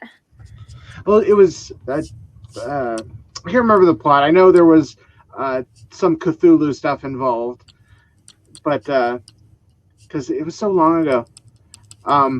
But 7 Seas RPG is kind of like D&D 3rd edition, but they took every European reference and fighting style and hyper focused on the details, and especially aspects of the Princess Bride, because there's like a Dread Pirate subclass. There is a Ward of the Albatross that Jesse played. Yeah. Oh, okay. Alderac Entertainment. Yeah, that makes sense.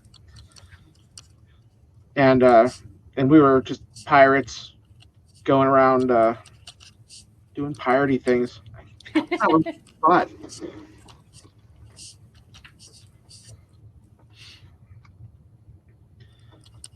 I will admit, and it's not a good thing, but again, as a listener to it, there are times when players will infuriate the DM so much he'll either retaliate and do bad things to them, or just like the amount of frustration.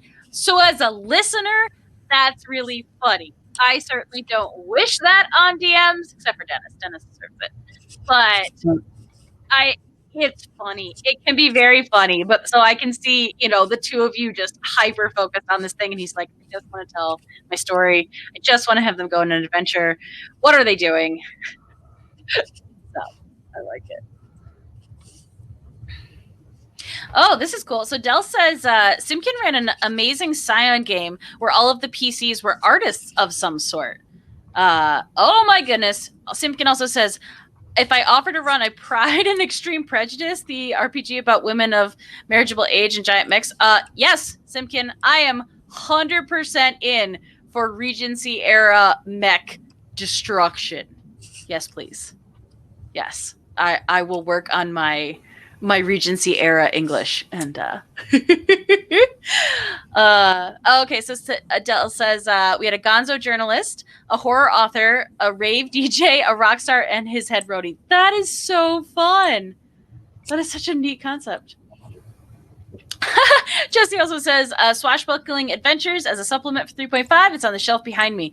Also, as Idaho was saying that, Jesse, I remember you talking about like the swashbuckling thing and some of this. So yeah, it's there. It's lodged in the deep recesses of my brain, but I remember that.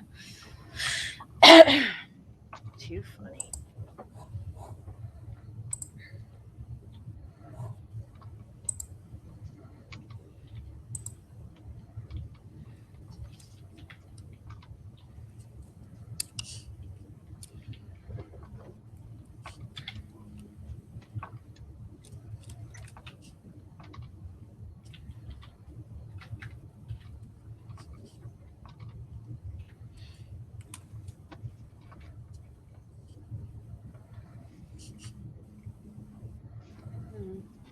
Thank you so much, Simkin. Yeah, but definitely hit me up. If we could get together, even if we do just a couple of one-offs, I am here for Pride and Extreme Prejudice. I will work on my my 18th century insults.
So, Squishbean says, I had a gunslinger character for Pathfinder that oftentimes forgot she was a gunslinger and not a swashbuckler.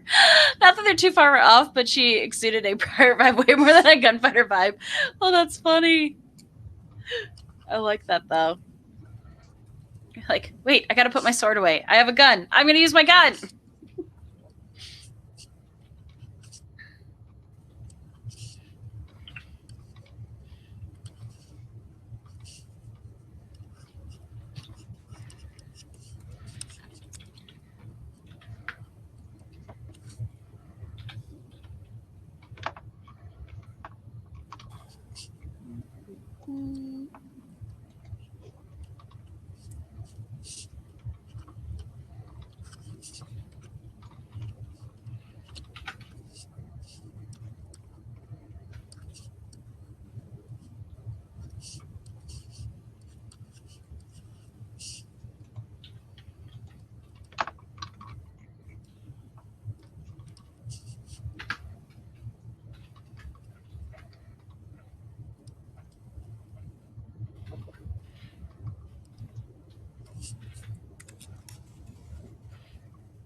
Well, make sure everybody saves.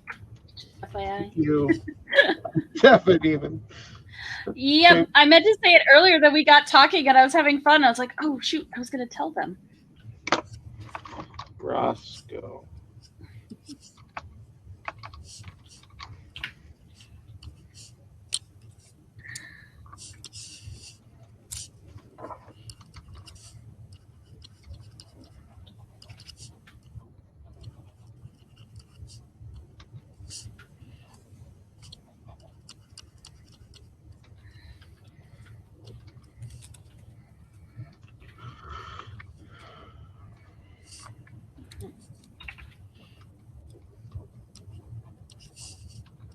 So, Idaho, have you ever had an NPC character that you've come up with that you have liked so much that you wanted to end up either bringing them back or bringing them back as a playable character?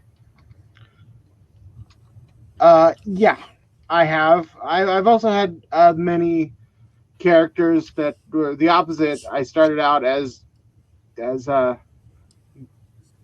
playable characters and ended up being like the main NPC in games, and but specifically that direction, like an NPC that I brought into as a player character, Mouser, yeah, Possum, yeah. Whiffle Possum is also a D&D character that I made. Oh, it's a Pathfinder character. He is a. I made him as a a leshy, which is actually a type of plant creature, but they can be made by any inanimate or insentient object that a spirit has been put into. So he is like a corpse of a possum that's been reanimated by the spirit of the forest. Oh, that's some Miyazaki shit right there. Yeah, I do have. I don't know if I showed that.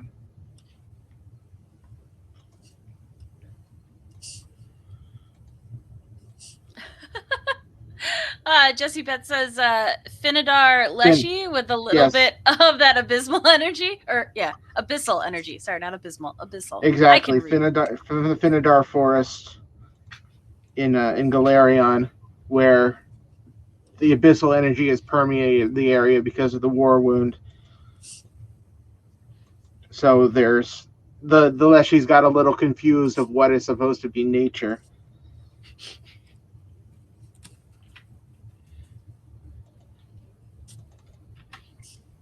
Again, I enjoy those hyper specific things because I understood that everything that you said was all words and they were all words that I know, but I was just like, none of that means anything to me. But it sounds really cool.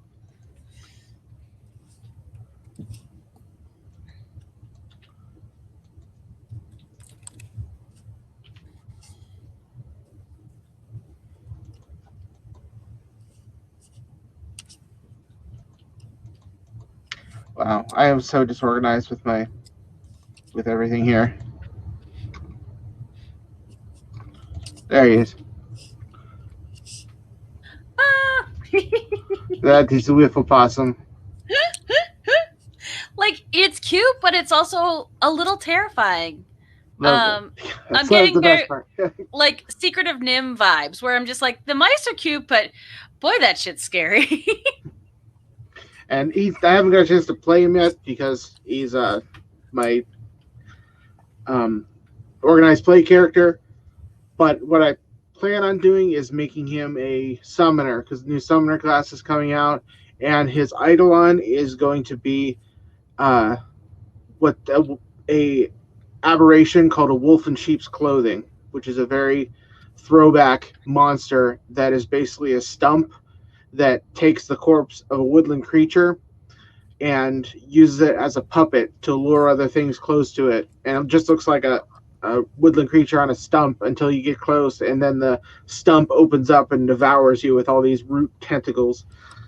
Oh my gosh, now that's great. I'm flipping it where the stump is now being controlled by the corpse of the animal.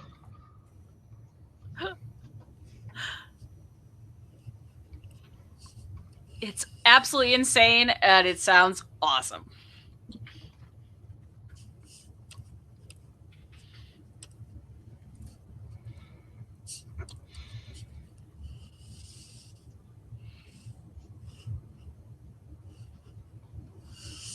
Yeah, Leshies are fun, Jesse.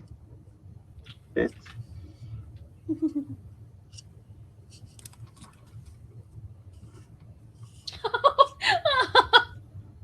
I just read the last part. I'm not going to try to read the other parts because I'm going to butcher all those words. But the last is, they pray by staring into the sun. And that just seems... that sounds like a Jessie Betts character. Because Saren Ray is the goddess of the sun.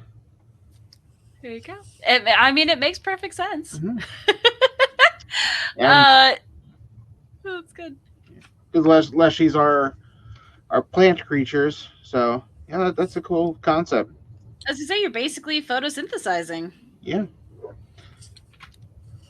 So Dell says, I once had an elven druid who was descended from elf warriors who were shipwrecked on an island and ended up interbreeding with the dryads whose island it was. So a part dryad druid, and I talked the DM into letting me take Japanese-style lacquer plate armor since it's wooden. Oh, that's cool.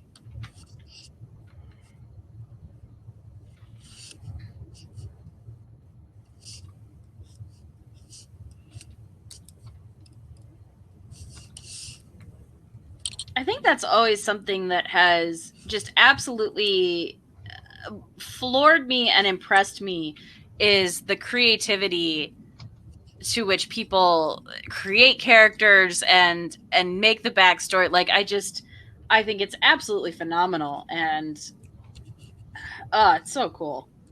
So thank you for sharing, Del. That's awesome.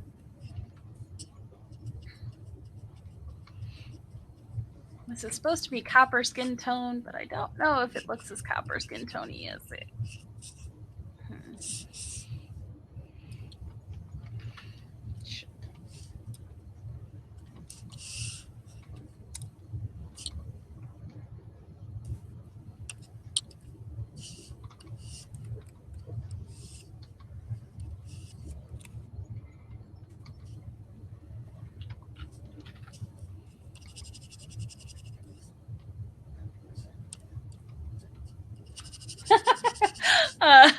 Jesse says, I love the wonderful dance of trying to convince your DM that you haven't broken your druidic vows, just stretching what you're allowed to do.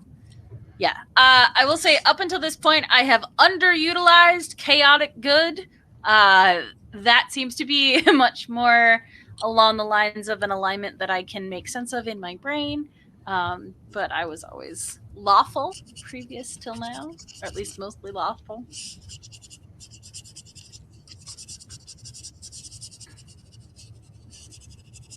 I guess that would be a good point of conversation. What are the character types, classes that everyone enjoys playing most?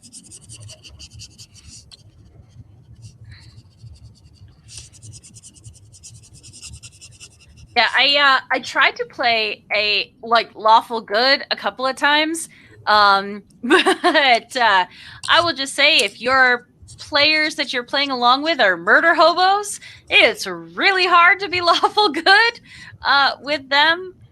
So I definitely, any chance I could get to maybe bend the rules a little bit with still mostly being a good person was usually where I ended up.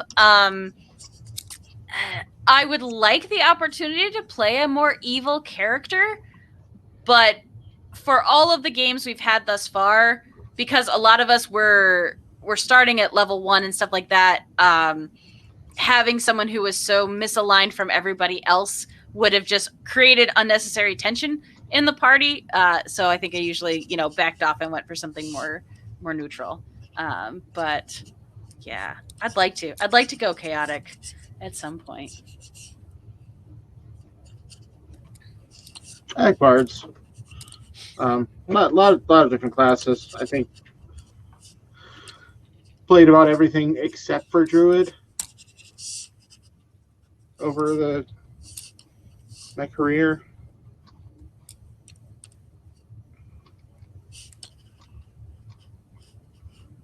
And there's not any reason why. I just haven't had a character concept that I liked for druid.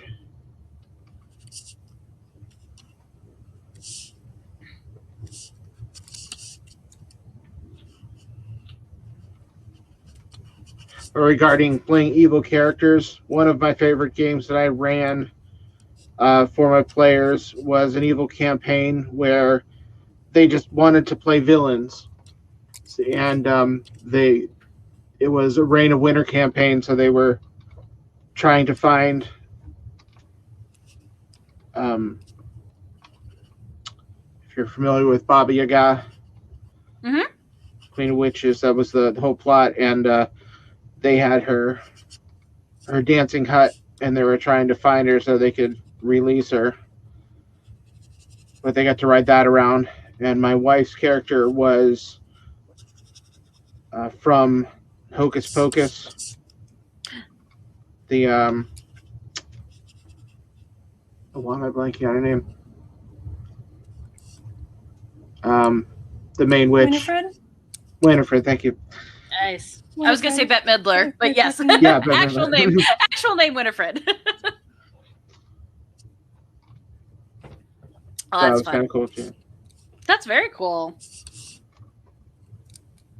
Yeah, I like that idea of all being like villains, or at least, morality compromised characters. And again, like, especially if you're doing like a thieves guild or something like that, where it makes sense for you all to do it and not having like a being of pure light and, you know, goodness in your party as well. Right. Yeah, they're adventuring because they get something out of it at the end. And not killing their party means that they survive to live another day.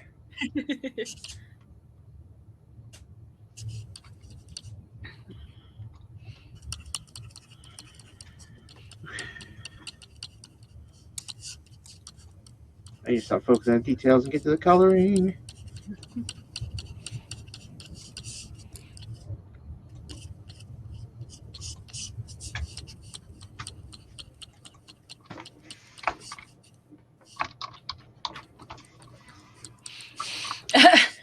So Jesse says I got called out for running too many low charisma dwarfs.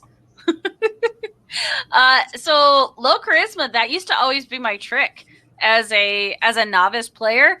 I would just play somebody with a really low charisma because then I was really good in battle, and also it meant that there was no chance they were going to ask me to do the diplomacy checks or have to speak that much at the table because I had no charisma. So yeah, that was my workaround for being a very nervous novice player. What is my So Dell in chat says I I tend to figured out that workaround. Earlier. It was panic. It was panic driven. I was like, I don't want to talk. I don't want to diplomacy. I don't know what to do. So I'll just be dumb. Yeah. But I could hit like a hammer, so that was good. Aw, Soapbox Clouds, don't call Chris Wisdom a dump stat. That's mean. Yeah, as a bard, I always played high charisma. A bard or even the summoners get the charisma casting stat. Yeah. So I would usually play the face. As forever GMs tend to do.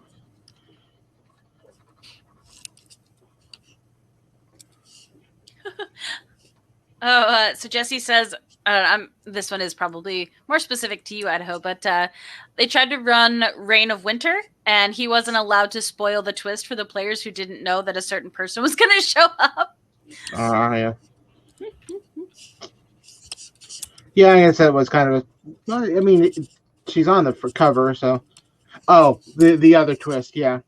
He is also on one of the covers, so it's kind of hard to not spoil the other special appearance in that campaign, which I won't spoil, but.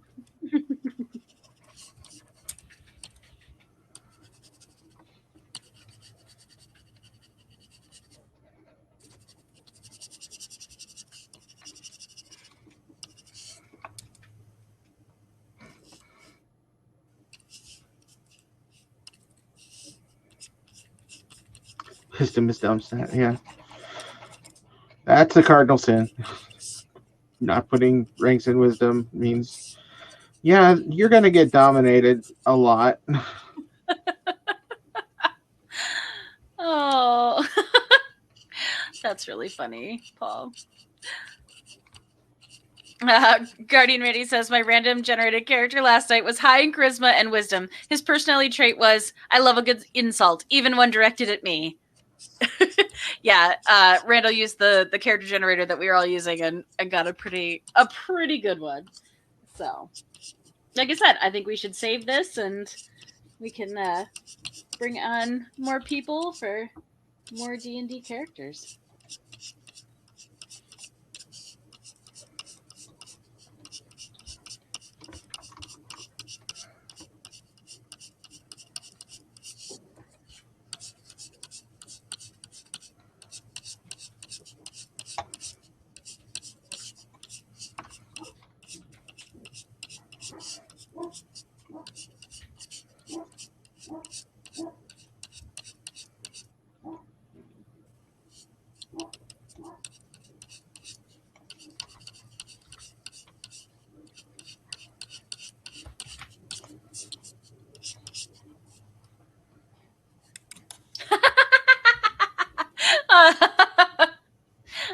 Oh, soapbox, that's great. Joke's on you. I'm into that shit.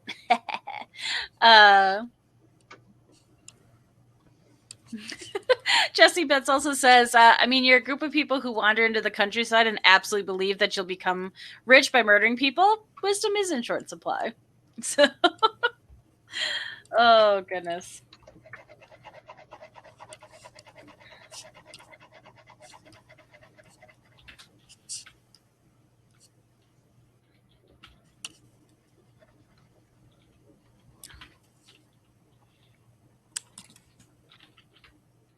Well, and something I wanted to call out, and again, I mean, it's appropriate because Jesse is here in chat, but it was something nice about experienced players playing with novice players who, even if you know, we'll say a lot of like inside jokes, and even as you've been explaining things, Idaho, like there's a lot of stuff that's like, no, if you know the source material, it's a great joke to make to people, but it can be very, it can make you feel very much like an outsider if you don't get the joke.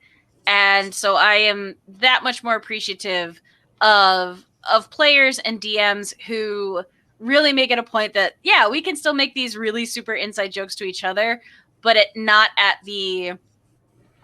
by sacrificing your new players and making them feel like they don't belong or that they're not welcome because they don't understand. I think it's a really delicate balance to take, and I think both of you do that really well, which is important. And I don't think that's an everybody thing. I think it can be very easy to forget that not everyone gets all the jokes. So.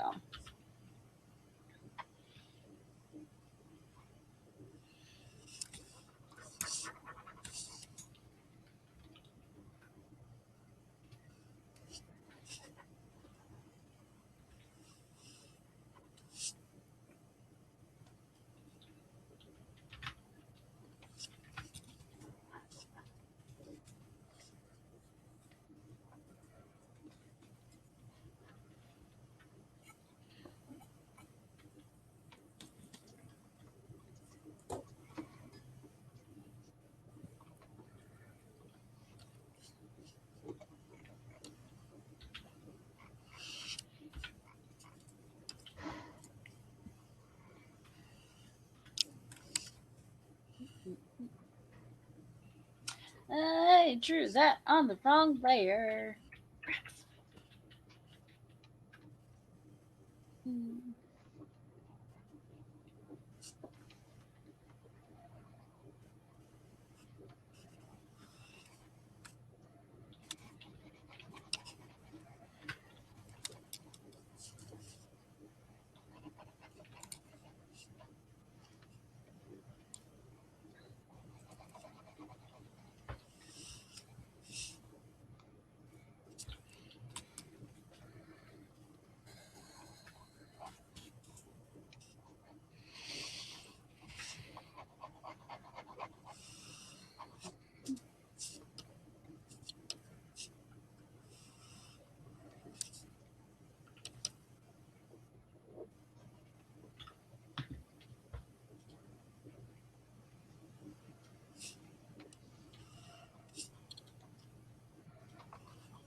Oh, I was going to ask you, Idaho, going back, Dell had mentioned favored souls is one of her absolute favorite class. I don't know anything about that, so I was going to have you expand on that. Favored souls are you're familiar with sorcerers?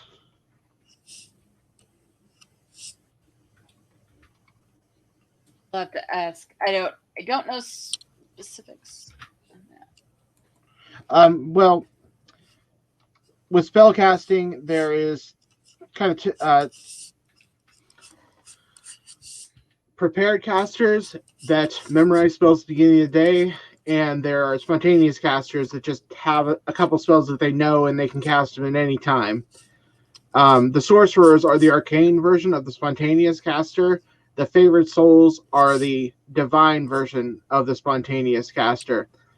In D&D, anyway. In Pathfinder, the oracles are the divine spontaneous casters.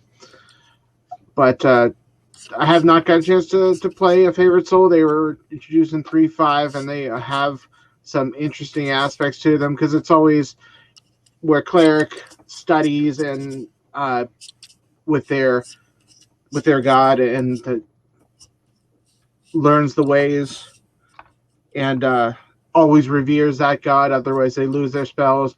The favorite souls are chosen by the god, and they don't necessarily have to venerate that deity, but they tend to just because they give them the power to do so. But and sometimes they don't even know where their power comes from because it's just so beyond their understanding. That's very cool.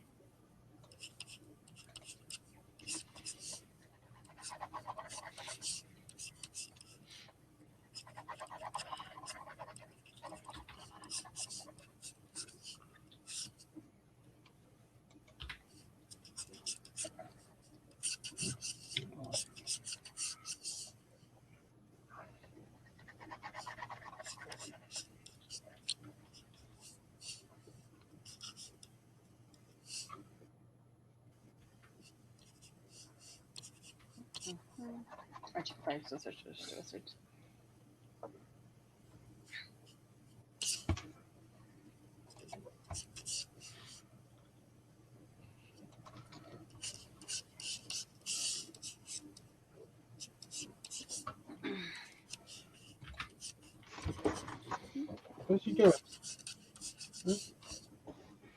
Husky's doing his laps. Aww.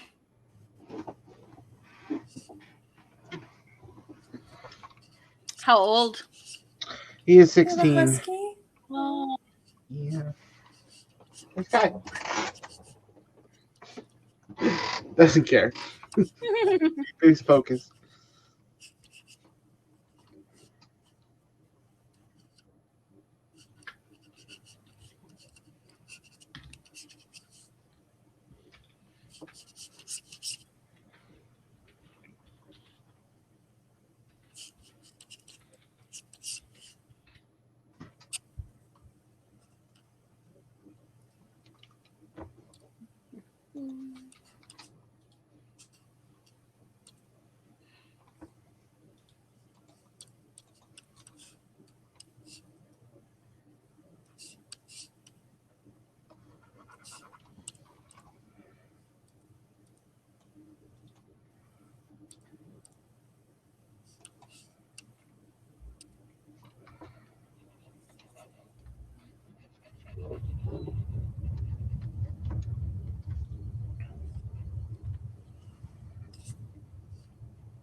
I went to YouTube to Google to look up a reference picture for something, and then fell down a very weird YouTube, or again, not YouTube, Google search hole. I can't talk. I give up on that sentence.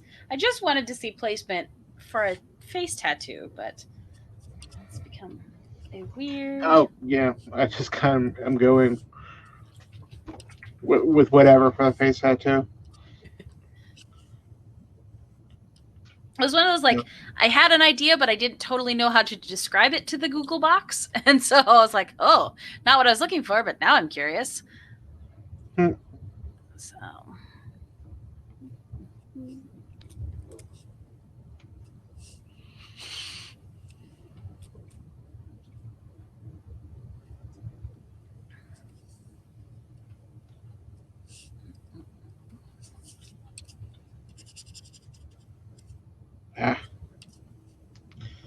Can never find that button on the pen when I'm looking for it, but I'll always hit it by accident while I'm drawing. Oh, yes.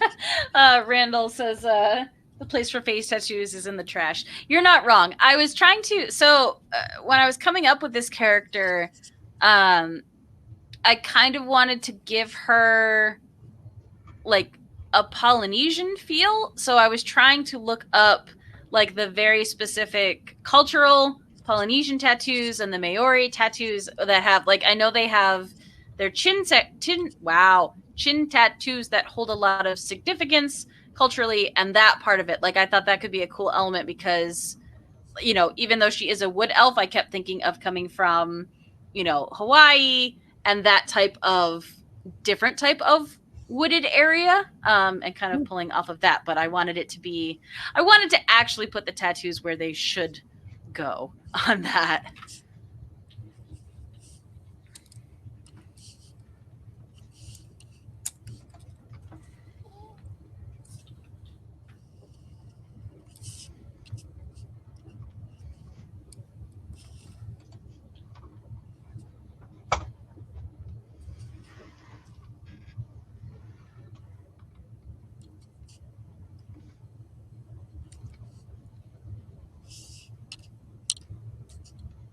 Oh, jeez, that's big.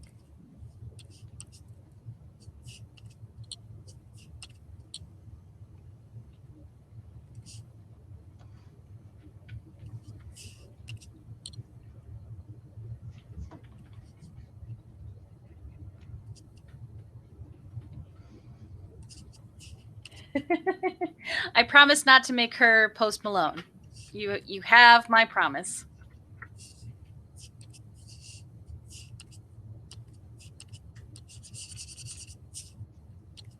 Yes, outside of the actual, like, cultures that celebrate face tattoos, I'm a little weirded out by it when white people do it, but it's your face. If you want to, go for it. I don't think we have reached a point in cultural acceptance where you can still get a good job having a face tattoo. I guess, I mean, Post Malone makes a lot of money, so what do I know? He seems fine.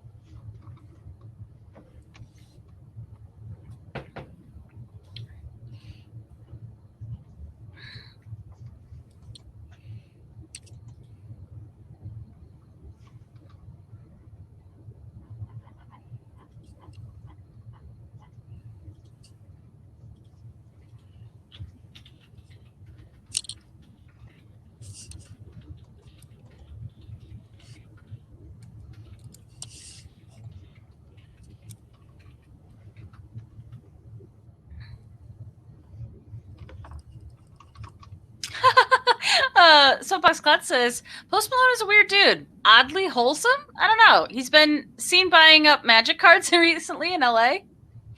All right. Yeah, I didn't really feel one way or another about his music, but there is one of his songs that I find ridiculously catchy. So for that, I'll do it.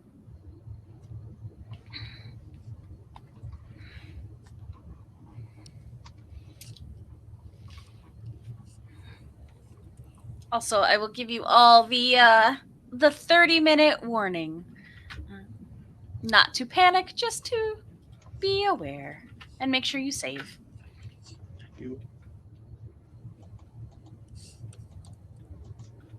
I decided that today I was just going to redraw the face over and over and over again rather than get anything else on my piece done.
So these randomly generated character sheets have done a lot to make it easy to start a character with most of the stuff filled in for it, particularly the stats. But they did leave quite a lot open on the second page with the backstory.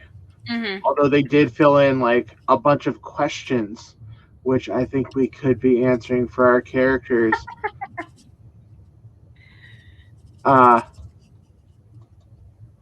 So what made your character start adventuring? Ooh. Let me pull up her.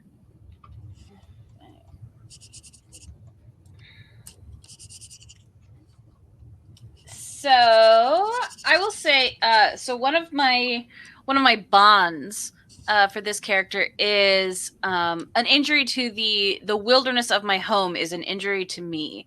So again, working off of the idea that she's a little bit more Polynesian, so she's got the travel in her. I see her leaving her island to go and avenge people who had either raided the island or tried to invade and hurt her home. So she took to piracy to clap back at those people and chase them down and kind of avenge and them invading her home. Let's see what else. I got to read more other things.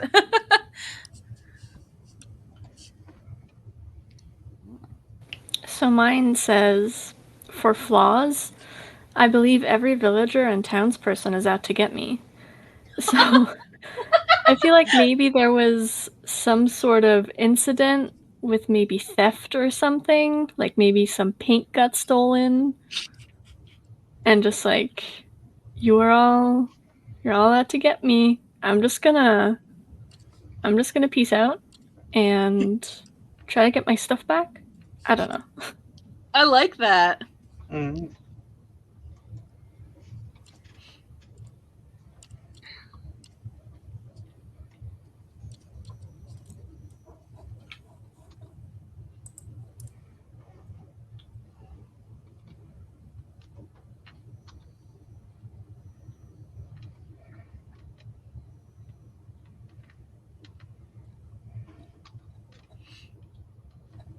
What about your Dragonborn, Kristen?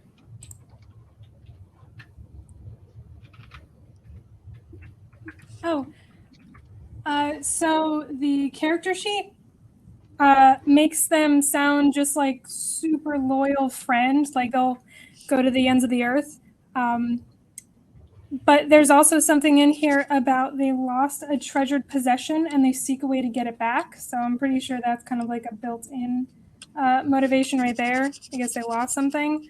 But one of the things that I saw in here that I liked to imagine was being a white dragon. There's a lot of ice powers, like a heck of a ton of ice powers with this guy. So I like to imagine that he hates the cold, but he's a white dragon and he has all these ice powers. So he went somewhere tropical, and pirating just seems like the best way to make an income there.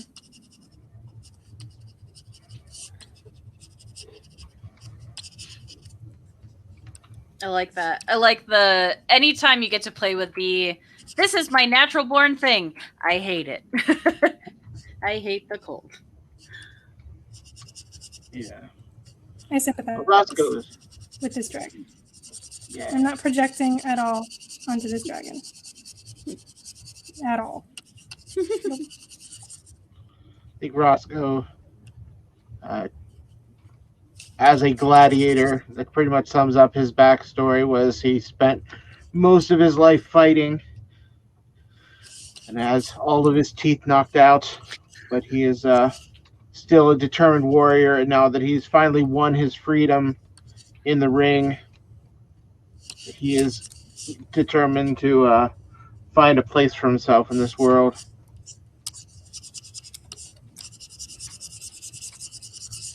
I like that. I feel like we could run a very fun, like, pirate adventure with these 4 characters.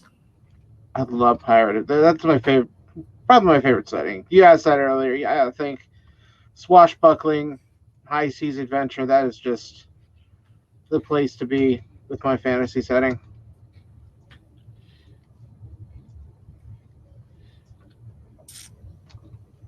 That's one I have not gotten to play. I will say the closest I've gotten to that is watching Soapbox Klotz play Sea of Thieves. That's that's as close as I've gotten to that one. But I think it'd be super, super fun.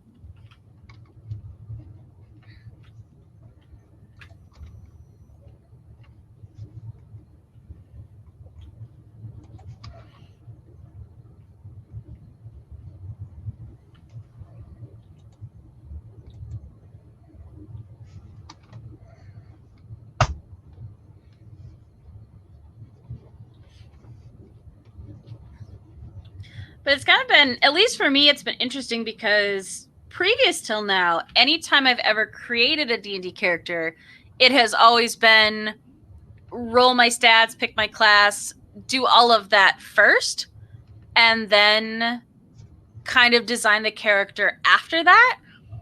But with this, like, as I've been designing her and figuring out different parts of her, I've also been kind of getting ideas about the character of who she is. So maybe next time I will, I'll start with a name and I'll start with that and then kind of fill in the other stuff as I go. Might be a new way to build.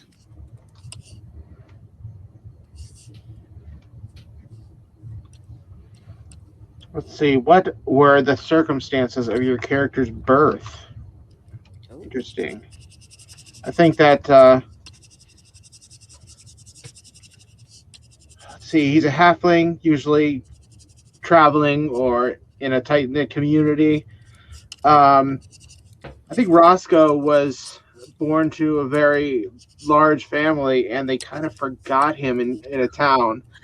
And he was taken up and sold on the black market and raised as a warrior. He just kind of lucked out in that he got a rather than being a slave. Well, he technically is a slave, but was trained to be a fighter first in like low level rinks where it was just like, oh, it's kind of a joke. It's halflings that are fighting each other. Let's laugh at them. But then they realize, yeah, he's kind of savage and prone to be very angry because of his hard life. So he's went into the big rinks and actually fought giants with his great maul that he constructed himself.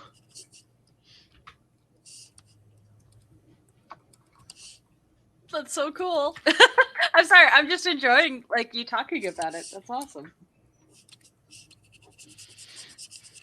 Yeah, I think so for oh no, I forgot her name. It's because I can't. Aniellis. I will work on that. I think for her, she is one of a whole bunch of siblings. And again, because it is an island community, like everybody's kind of doing their own thing. Like everybody's helping, but you know, like everybody has their own thing, and certain people are learning, you know, fishing. They're learning sailing, all the different stuff. So I imagine she has like a whole bunch of older brothers, and then like all of the older brothers of the whole island. So she's picking up all of this information from all of them about the pirate aspects and the sailing aspects. But I feel like the sorcery thing is kind of something unique to her. Like she just started working on that, and not a lot of her brothers are interested in that or paid much attention to it. So she's kind of had to figure out some of that on her own, but she's more attuned to it than a lot of the other people around her. So that's definitely driving. But again, just like one of many, pretty much she can go and do her own thing because, you know, there's so many of them. The parents of the village aren't paying attention and, you know, kind of just unchecked. And again, because there's a lot of like trade between the islands and stuff, a lot of people coming and going, meeting a lot of different people and picking up a lot of stuff from that. Yes.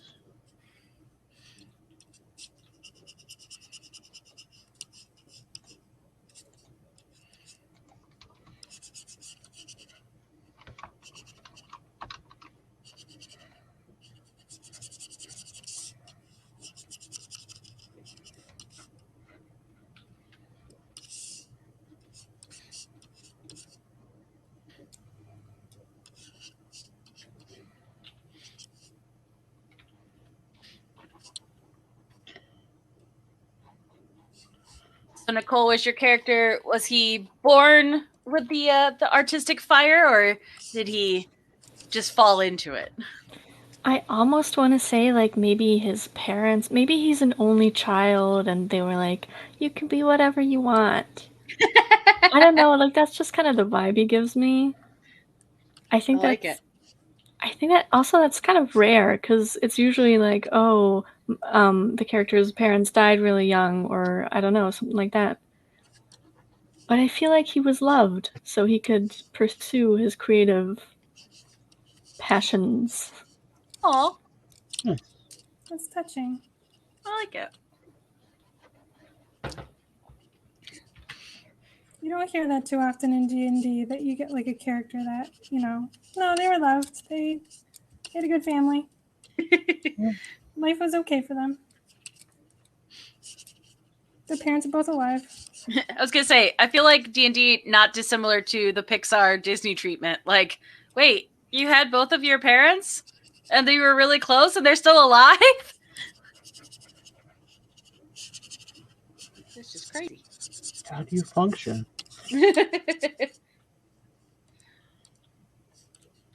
So, Kea, you fall into the category that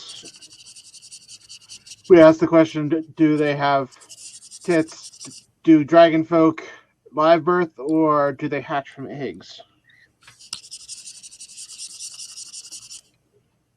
Are you asking me? Yes, Kea. Oh, okay. I said in the beginning, I have never played a Dragonborn, so I'm not very familiar with like the lore behind Dragonborn. I just think they're neat. But I would imagine that they're, even though they're humanoid, they're still not mammals. So they might do eggs, as most lizards do, but I know at least some snakes do live birth.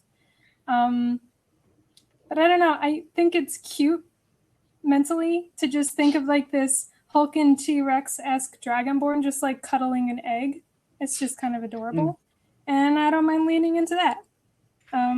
But like I said, I have never played a Dragonborn, so I would refer to other Dragonborn aficionados. I was even when I was drawing this like, oh, are you not supposed to give Dragonborns like piercings? Like I don't even know if there's like taboo against that. I know there is against some other races. So that's the beauty of fantasy races is you don't have to be too overly sensitive about their culture because they don't exist, and you can really go out there and make some interesting biology going on. Because I have this headcanon where Tengu, whereas most people think they're a normal race that exists, I go with the more traditional Japanese version where they are reincarnated by the spirits whose chi is out of balance.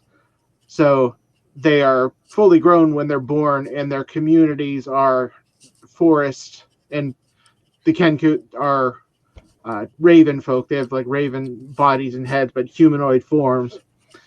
But they never experienced childbirth or anything. They just exist. But after they have passed on, they don't pass on basically. well, I like I've definitely found people that kind of are like, nope, this is what it says in the book. This is how it is. And shan't we change it? What's your Dragonborn's early life like? Circumstance of their birth. What am I gonna say?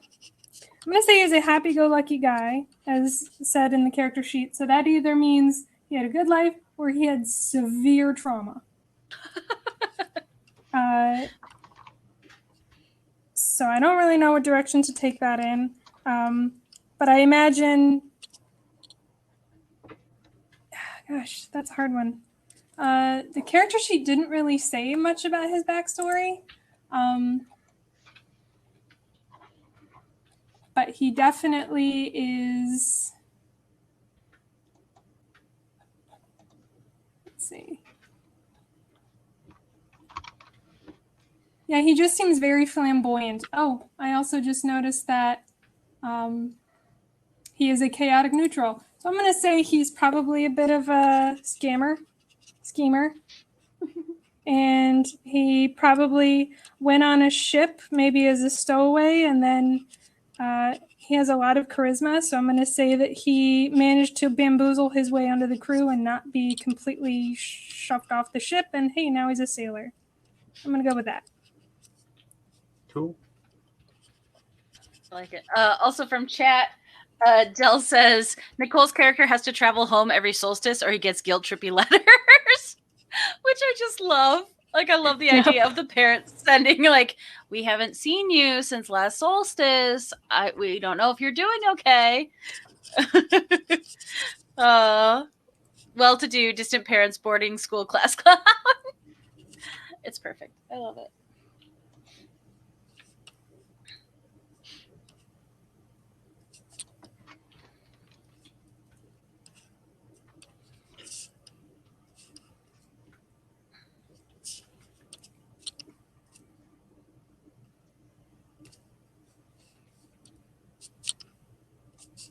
Nope, that is the layer. Why isn't it layering? That's the thing. That's not how you draw those flowers. What are you doing? Yeah, I feel like Roscoe didn't really learn to swim until he joined the pirate crew. So he's going to be the ones that, for a while, they're going to have to keep fishing him out as he falls overboard. And oh, that's so good. I just hope that, like, every time we have to fish him out and bring him back, like, he's got a story ready of some crazy foe that he defeated while he was a gladiator, and just be like, the last time I was this, drenched is when I had gotten, I fought my way out of the mouth of this humongous creature I was fighting. Oh, yeah. I don't know why, but I also imagine him doing those crazy Southern sayings like, well, give me a greased porpoise and tell me to do a can-can, like something like that. Nice. Yes. Oh, I like making characters that have those kind of quirks. but I need like I can't come up with them in the cuff. I usually have like a list of sayings or something, like jokes on the side or cultural isms that they use. Yeah. That's always fun. Yeah, I'm with you. I can come up with some stuff on the fly, but something like that, I was like, no, I have to write this down and do it like Mad Lib style, where I just like I have my whole word bank, and then I can just mix and match the creative thing. Oh, Del makes a great point. Someone needs to draw your ship, the Doodle, and then you can truly be the Doodle Crew. Oh, it's so cute. Well done, Del. Canon. It's canon.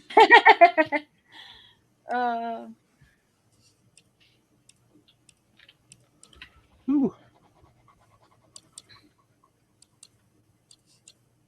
Where did that layer go? Create a new layer. I don't need your layer. So it begs the question: why did he become a sailor in the first place if he can't even swim? Let's see. Oh, his loved one is a werewolf. Apparently, that's an interesting fact about him, and he's Ooh. gone to many lengths to defend his secret. I think he is actually searching for a cure to lycanthropy across the seas. He's heard about this place called Africa that has a cure for lycanthropy. That's a Toto reference. Oh, I like it. Why did your character become a sailor?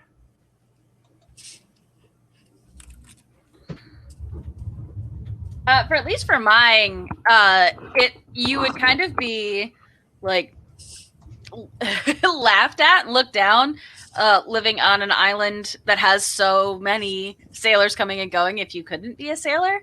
But I think rather than stay on the island and study her magic more, I think the anger of people attacking was her real motivation to actually get a larger ship and go out to fight against that, and that motivation to leave home.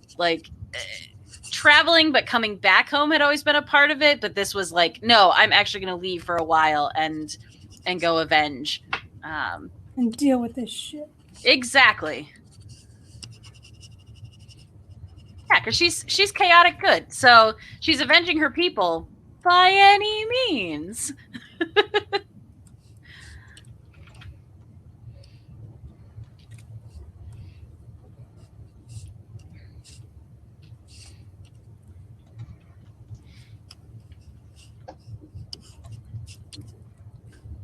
All right, can we do this? I don't know.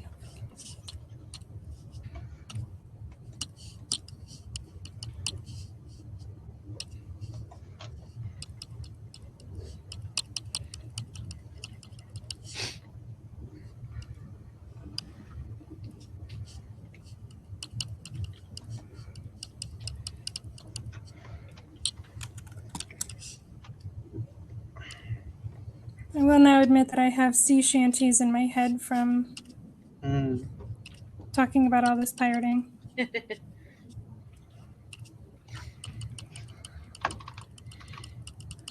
Well, and if we're doing admissions, I'm going to totally admit that, I kind of want to play all of these characters and go on an adventure. I love this. So, maybe once life is not so crazy for all of us, we keep these guys around and we bring them back.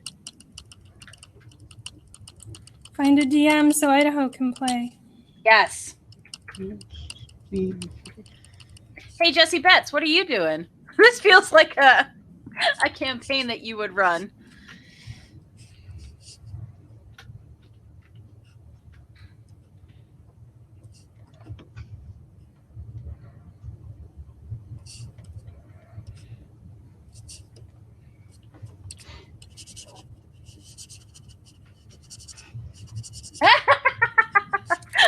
I like his response in chat.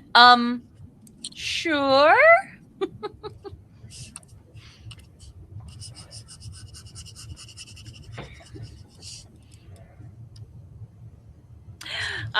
Yes, Randall brings up a great point. He said, all this pirate talk has me wanting to draw Pirates of Dark Water, just like Megan did on the stream recently. Yeah, I loved all of her gender bent pirates. They were so cool.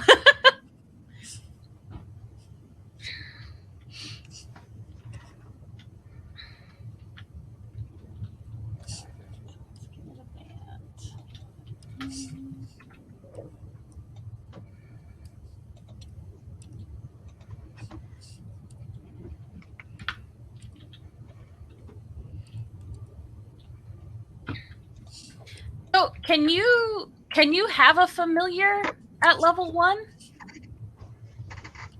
Could you start with a familiar? I believe so. Okay. In Pathfinder, you can do whatever you can. Pretty much have it in any class. A familiar, they're not so broken. It's like, oh, I just want a pet. Whatever. It doesn't have to do anything. I just want one. But I don't know in D&D. The 5th edition, I'm not as familiar with the rules. I know that Wizards have them and a couple other classes, but because I've got my cool bird here on my shoulder, and I kind of want to bring him along. Like, he's completely useless, except for to like fly out and bring something back. like go fetch this thing, but he can only carry like 3 pounds, so he can't bring anything really useful back. But that was the appeal of playing a pirate in the Swashbuckling Adventures game. At first level, you either can have a parrot or a monkey as a animal, as a familiar, even though you don't cast any spells. I was kind of writing it off as, since my character sheet said my character lost something and they're on an eternal quest to get it back, that the thing they lost is their pet parrot. So technically, this is maybe before they start questing. I don't know. But people would go to the, ends of the earth for the parrot. Mm-hmm. Is that why you're adventuring? You became a sailor to find your parrot? That's what I'm going with, because a dragonborn with a pet parrot is cute. And it also makes sense why there's feathers in the outfit. And composition. Yeah.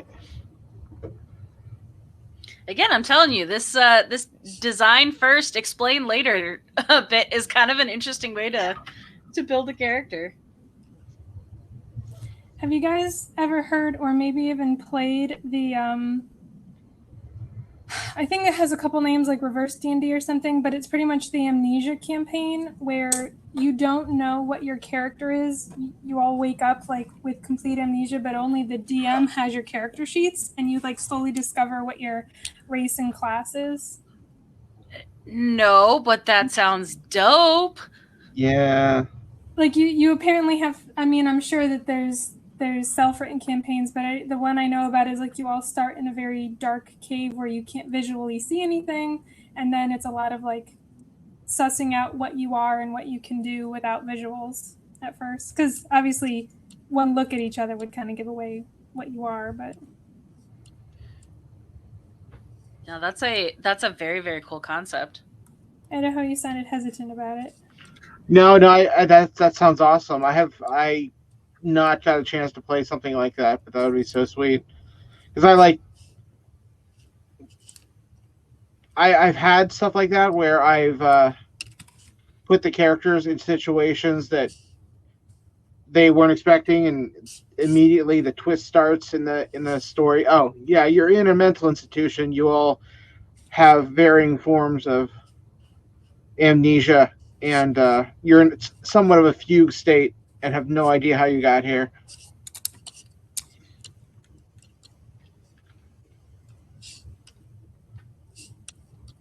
I didn't play, but I watched a group of people play it, and it was pretty cool because they also used a lot of homebrews. So there was a lot that the DM could choose with races and class, because they used all of the D&D Beyond homebrew. Not all of them, but like a good amount of the D&D Beyond homebrews. No, that's very, very cool. And again, like we've been saying, if you've got a good DM who can lead you through something like that, I feel like that would be a very fun thing to play. Because it wouldn't just be based on, your knowledge of the stats, because you wouldn't even know your stats.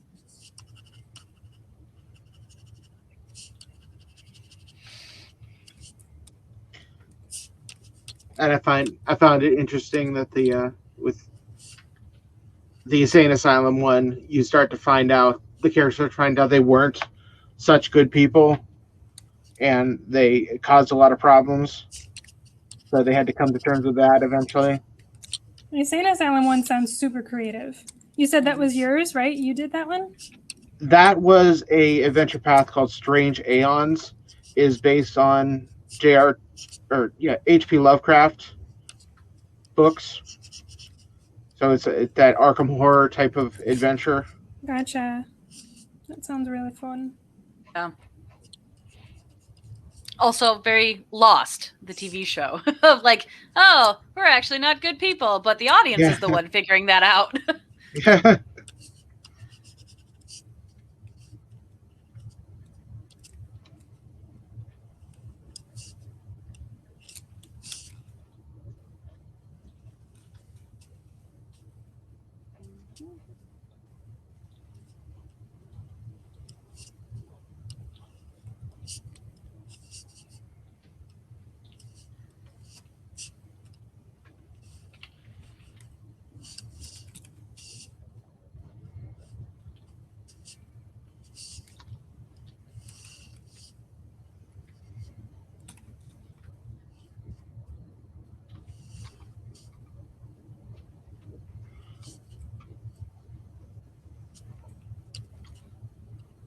Oh, yes. Dell makes a great reference. It sounds very Sucker Punch, but not nearly as violent towards women, which is cool. Jesse says an entire part of the adventure takes place in the Dreamlands. You recover your memories and level up in your collective dreams while on a boat trip. Ooh.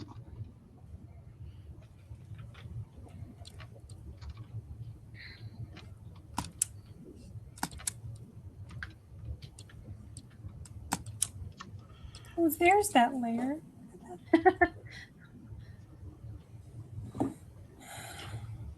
How about you, Nicole? Why did your character become a sailor? I almost feel like he just needs some new art inspo. Because, like, think of someone who has only ever seen, like, maybe the woods or, like, the little town that he grew up in. That would be so exciting. I mean, just in general, but also, like... also, maybe if there was an incident, he could be like, yo, you still have my art supplies. Give them back. But also, the paranoia.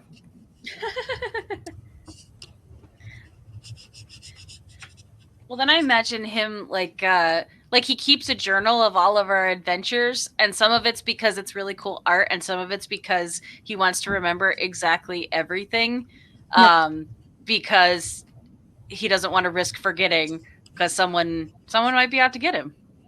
100%. He has a list of like, I saw this guy 2 times in the last month. Yep.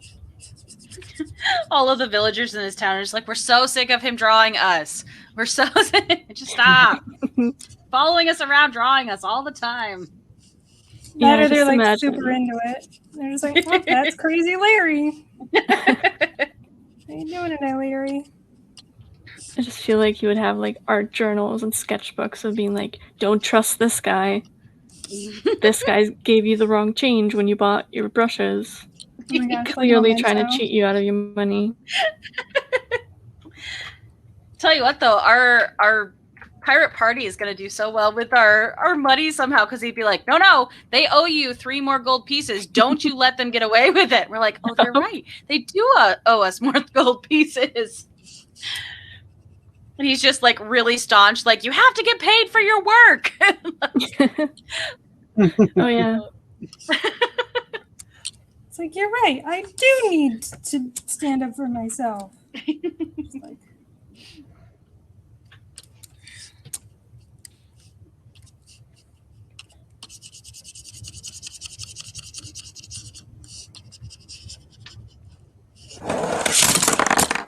Oh no. Oh no. Sorry about that.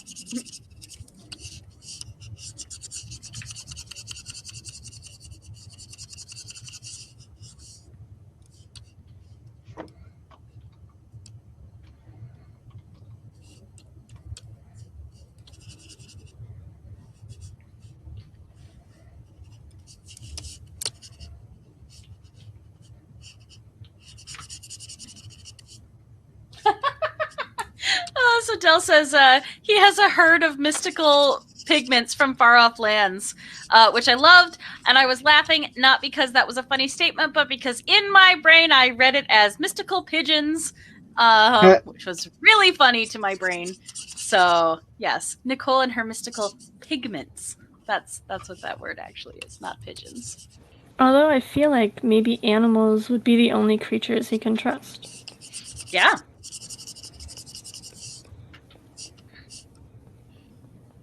Also feels like a guy who would feed the pigeons. Yeah. They're his surveillance network, like Sherlock has his homeless network, like oh. There is support pigeons. Emotional support pigeons.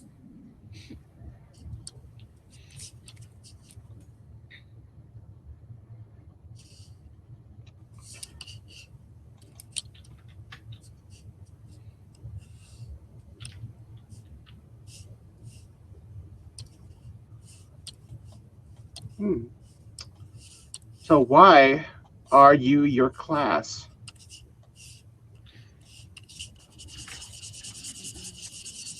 Because he's got a song in his heart.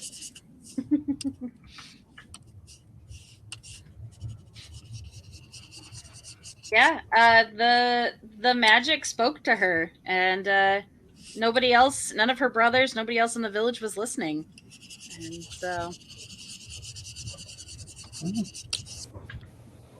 I feel My like. character. Yeah. No, go ahead. Oh no, go ahead. I feel like my character, because he's so paranoid, would just want to keep a distance, so that when he does see someone who is potentially like dangerous, like he wouldn't wait for them to like get to him. mm-hmm.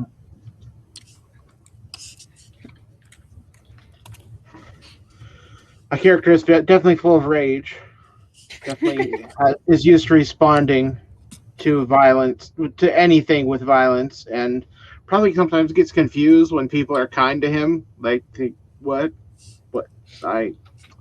Or is almost like uncomfortable with it. Doesn't know how to act in society that way. I feel like that works really well then for like your character and Nicole's character getting along because of that like mutual distrust of other people. Like, you know, that's his first adventure out and he's meeting this person who has had like hardened battle life, and it's like, oh no, this is proof you can't trust anybody. But like they're bros.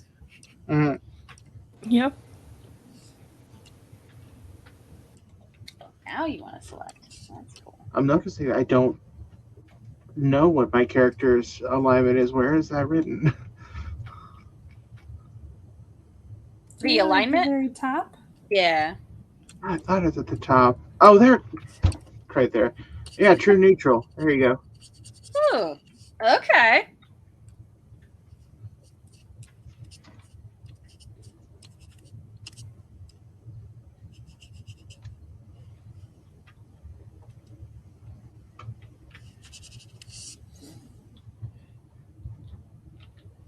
There we go. That's what I wanted. Nope.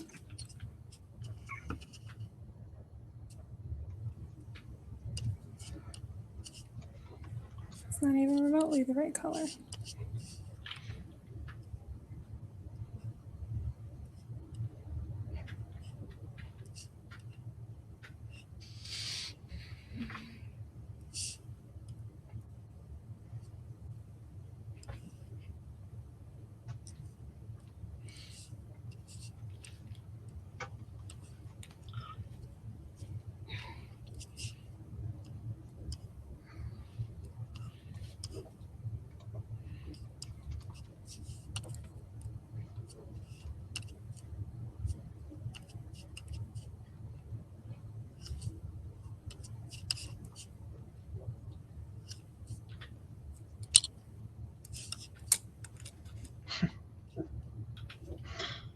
guys notice my character is a sucker for a pretty face, but probably doesn't have much experience with social interaction, so it immediately reverts to his instinct of just yelling very loudly.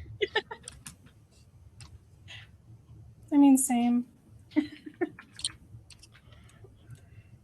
How are you doing today? Yes, the weather is lovely. We're having much weather. Yes, I do find you very attractive. Thank you. Oh, gosh.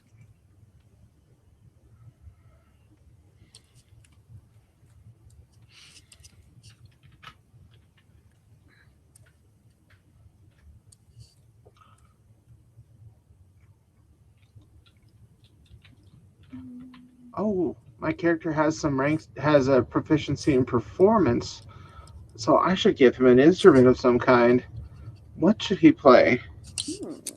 I'm not sure what he can play. I wonder if you could build that into like the performative nature of like the gladiatorial battles, since they were doing it for like performing to, and that's why he was so good at it, because not only could he, you know, kick everybody's butt, but he was also like really entertaining to watch. Or Yeah, if that makes like, sense. killed them with a weapon. Like he just like smacks them around with a loot.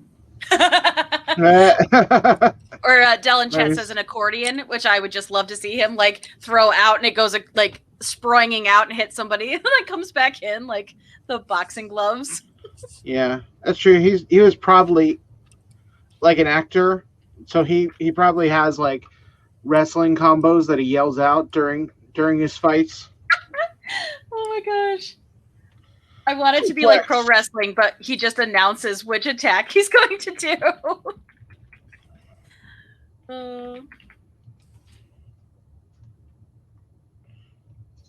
Halfling turbo missile launch. Hammer of justice.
Interesting. What does being your race mean to you, or heritage?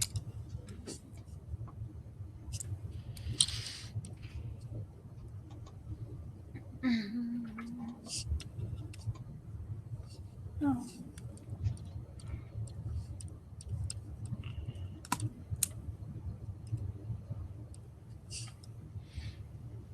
So, I mean, again, I'm I read up on it very, very briefly on a D&D wiki, but I think as a wood elf, again, the connection to nature and the appreciation for it, which I think also goes into like island life, where, you know, the palm trees and the coconuts and all of that, like you use every piece of it, you know, all of the elements go into not only feeding you and nourishing you, but you make clothing and boating supplies from them, so that direct connection with nature just is integral to life, integral to island life.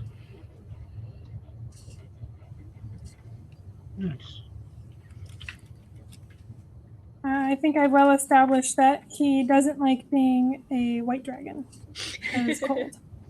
And eternally fighting the conundrum of these are my powers, this is what I have to use to stay safe in the world, but cold is stupid.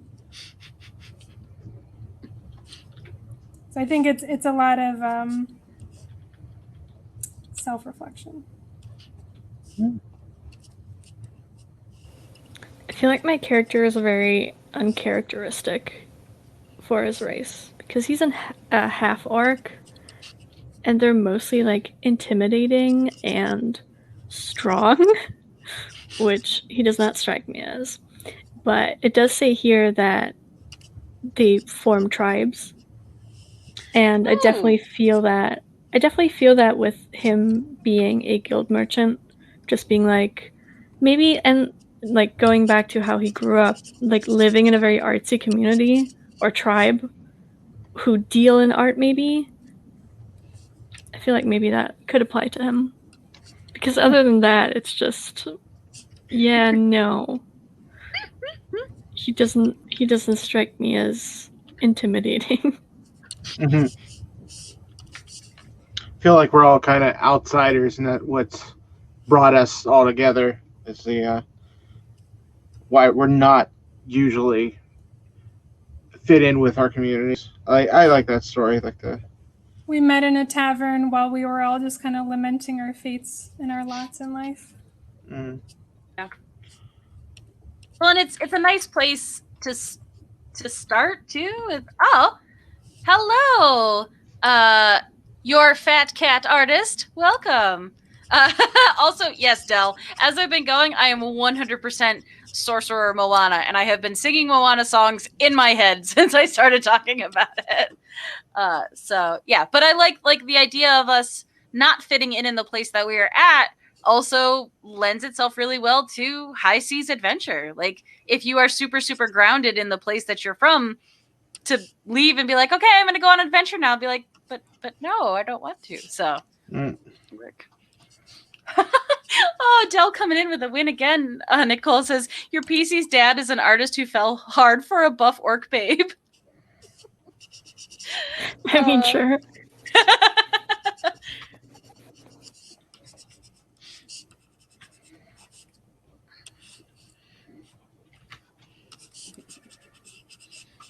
So you're a fat cat artist. As you're joining us, we rolled up, quote unquote. We went to a random DnD character generator and all rolled up unique randomized characters, and we've been not only drawing them, but we've now been building them out and building their stories. So.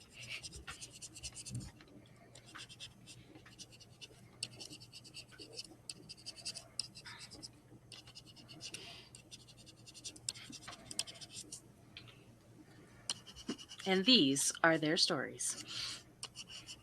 Dun, dun. Thank you. Dun dun.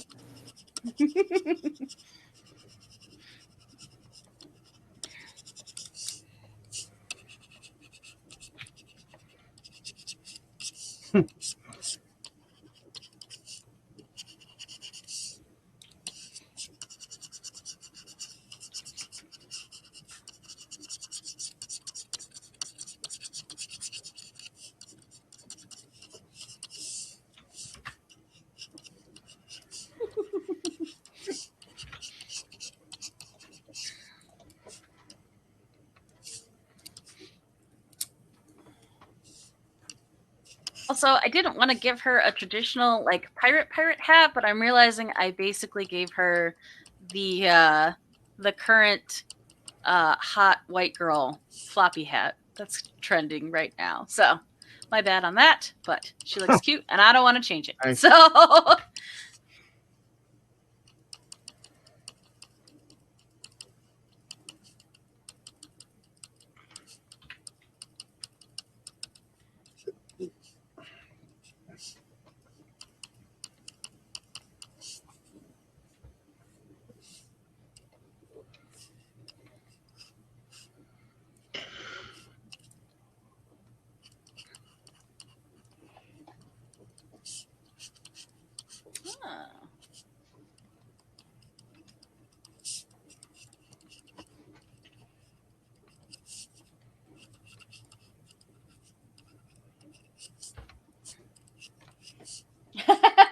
the Bahama Mama hat. You are not wrong. You are not wrong. But I think, again, as Kristen's been talking about projecting, that might just be my incredible pale concern over the sun projecting onto my character who spends a lot of time in the sun. So, I'm like, oh God, but wear your sunscreen. Oh God.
Chat, do you have any other questions, any other things you'd like to learn about these characters?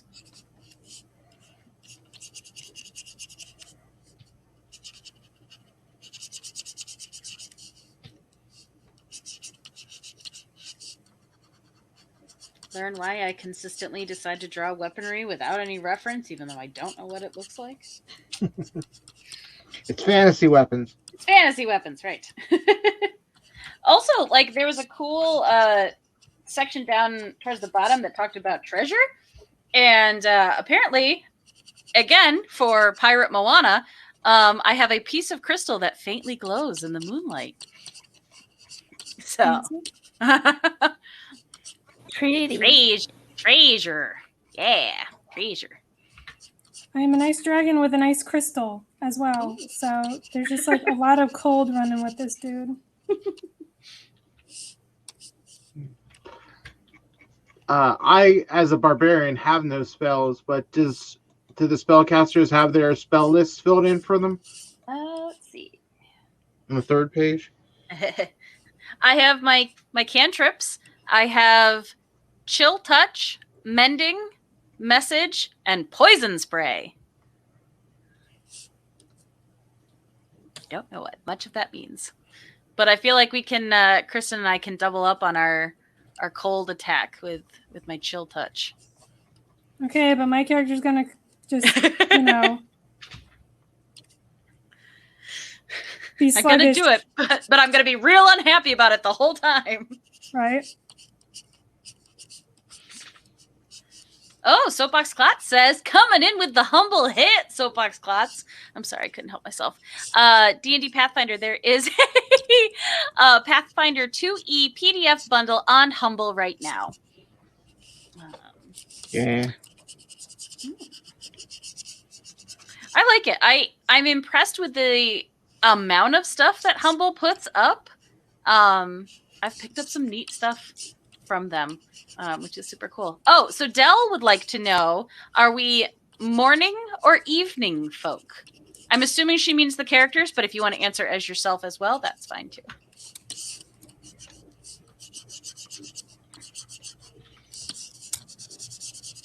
You know, that's actually a thing where I've noticed as I've gotten older that I've become more of a morning person. I don't know if anyone else can relate to that. Because definitely in college I was a night, and then all of a sudden, like, you hit your mid-30s and it's like, nope, waking up early. Maybe that's hard. I do most of my best work late at night before I go to bed. I'll be like, oh, I got this idea. And then suddenly it's 3 a.m. and I'm still drawing a character.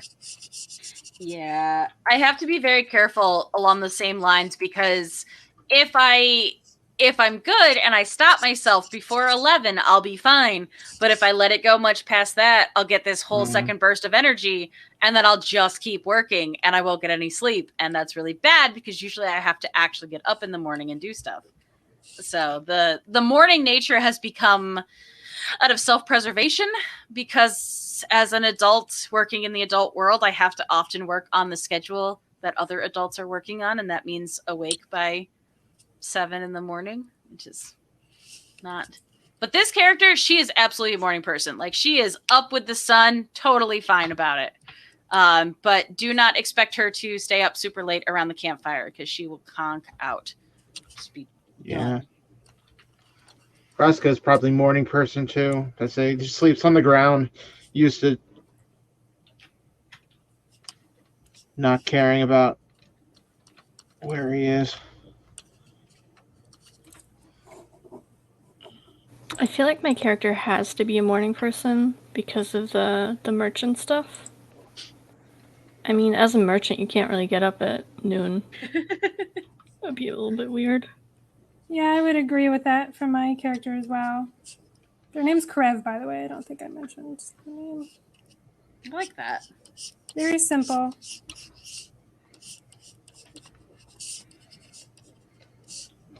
I don't know how true it is, but I remember reading somewhere in regards to when people are writing like novels for publication that readers will buy a shorter name for a character rather than a long fantastical name.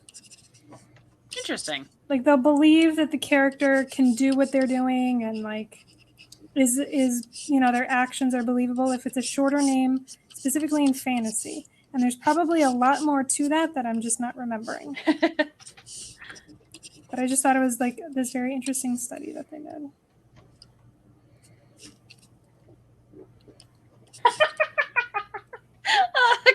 From the chat, it says at Mayor Squish, not with that attitude you can't. I mean, fair, but you know. I like it. Yeah. Which again, I mean, I think this works out well for us all being on a crew together, because everybody's kind of getting up. We're gonna get on the road early and get going. Boo. I don't know what layer I'm coloring on, but it's not the right one.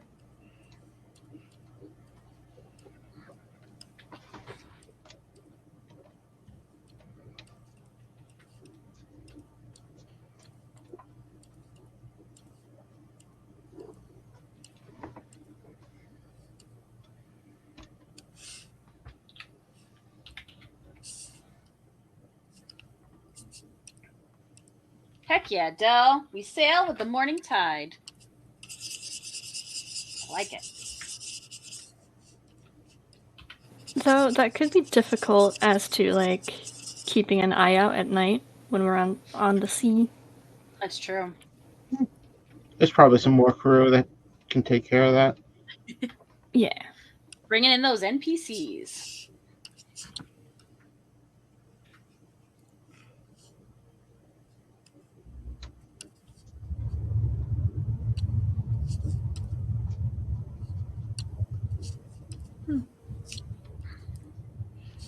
Maybe that's what our two birds are for.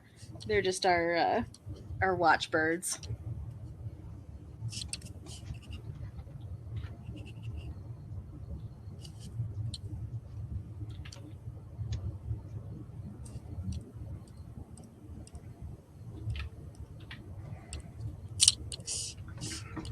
Oh, Dell wants to know, are any of you the captain or is someone else?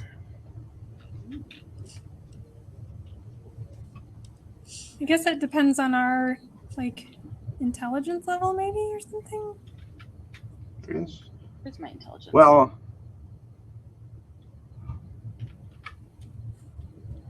Emily, you're the one with the hat. This is also your ship, so. This is true. Yeah, I think I'm good being the captain. It's definitely like I feel like I wanted to recruit you all, but but also like to help me out with what I was doing on my mission. But in true fashion, like we're not going to get to my big fight until we go through a bunch of other fights. Plus, I feel like if we get sidetracked, either like so maybe we're doing a merchant run for some of Nicole's family and like running stuff for them, or escaping people who want to bring Idaho's character back into gladiatorial combat.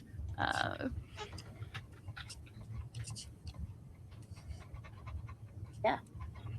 You have the hat, Belle. You are right. It's a powerful hat.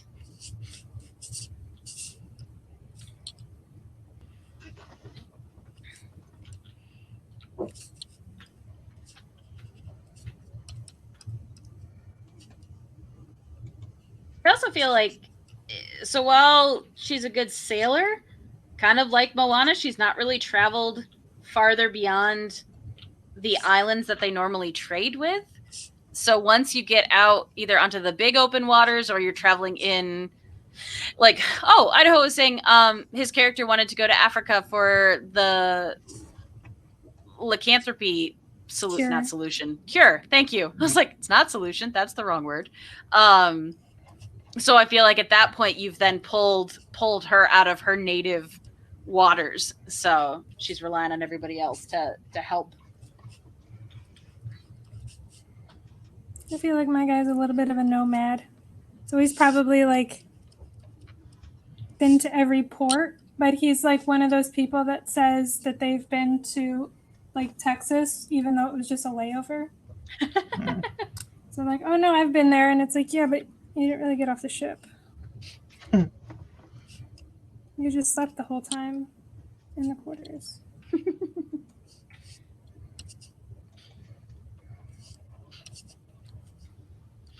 I feel like that was the big selling point with us going to Africa. That was like, is it the warm part? Are we going to the warm part? Okay. Then that's okay then. On top of the warm, I just, because you mentioned Africa, and of course, because I'm starving, I thought of food. Maybe it's also because he's seeking like spicy food. I want to say my guy loves spicy food. Ooh.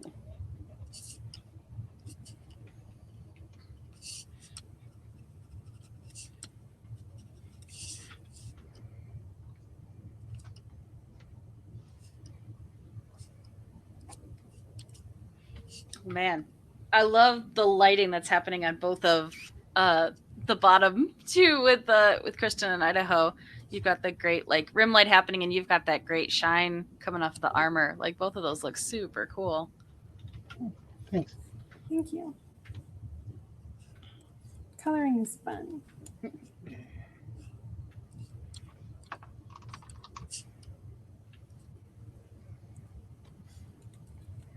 I do wish, Idaho, you're using Clip Studio, correct? Paint Tool Psi.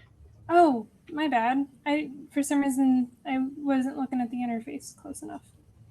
Yeah, I've used that before. I was going to ask if you knew how to do something.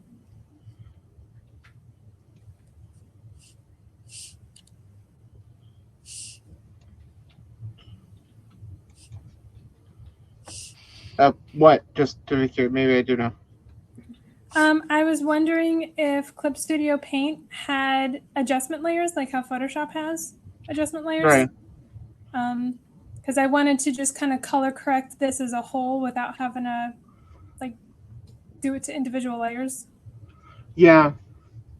Paint Tool Psi does not have that feature to correct the color, but what I do is I lock the layer to lock the preserve opacity, and I just color the whole layer in that color that I want it to be. Because usually I'll do that for the contour layer, where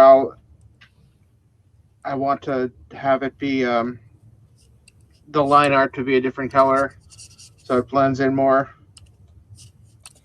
Right, I wanted to do it to all my layers, like have just Right. like an overall tonal change, like a color correction, and I have like 50 plus layers. Yeah, I can, however, save this as a Photoshop file in Paint Tool Psi, and I'll just open it up in Photoshop and change it there. Yeah, I know I can do it here because Clip Studio is pretty good about Photoshop as well, but I just didn't want to. I don't know why it seems like so much work to just go to Photoshop, but it does. I feel like we've had this conversation before. Very much so.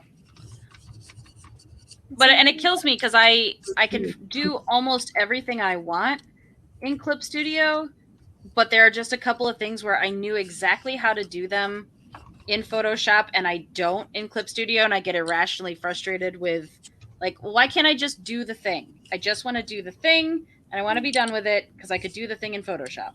That's my issue right now. I just want to put an adjustment layer. I just want to do an overall color correction. Really? I can't? I could look it up, but that's That was kind of my concern of whenever we were going to use that other program for this. I was like, yeah. I'm going to have to learn a whole new layout, and this is very limited. I can't even like adjust the layer and make it use the blur tool like I usually do. Yeah, I think that's definitely more. It's going to work really well if you are collaborating on an idea. I would not say that it is great for actually doing a finished piece altogether. But, you know, it's also, again, you know, it's a free website. So I'm okay with some of the limitations. And, you know, that could maybe be a fun, you know, like a Pictionary draw type thing or something like that. Yeah. But also, I definitely gave you like a 30-minute warning, and I'm pretty sure that was like 50 minutes ago. So I would say if we want to start wrapping up, because I know Kristen said she was hungry, I could also use a bathroom break. But yeah, we've got a good over 3 hours of D&D goodness. Yeah, it was 100% soapbox. It was easily an hour ago. I was like, oh yeah, 30 minutes, and then we got talking D&D, and I got distracted.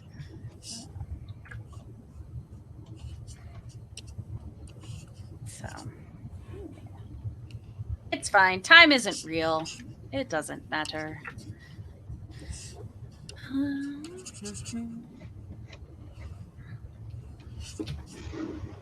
gotta sign it.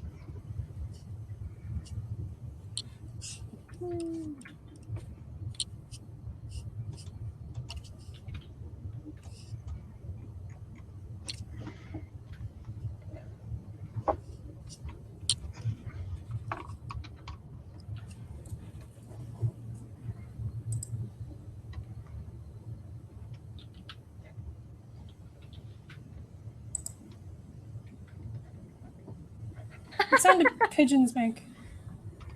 A coo, right? No, but, like parrots. Oh. All right. I guess it doesn't matter. Yeah, they're Brock. Oh, Brock.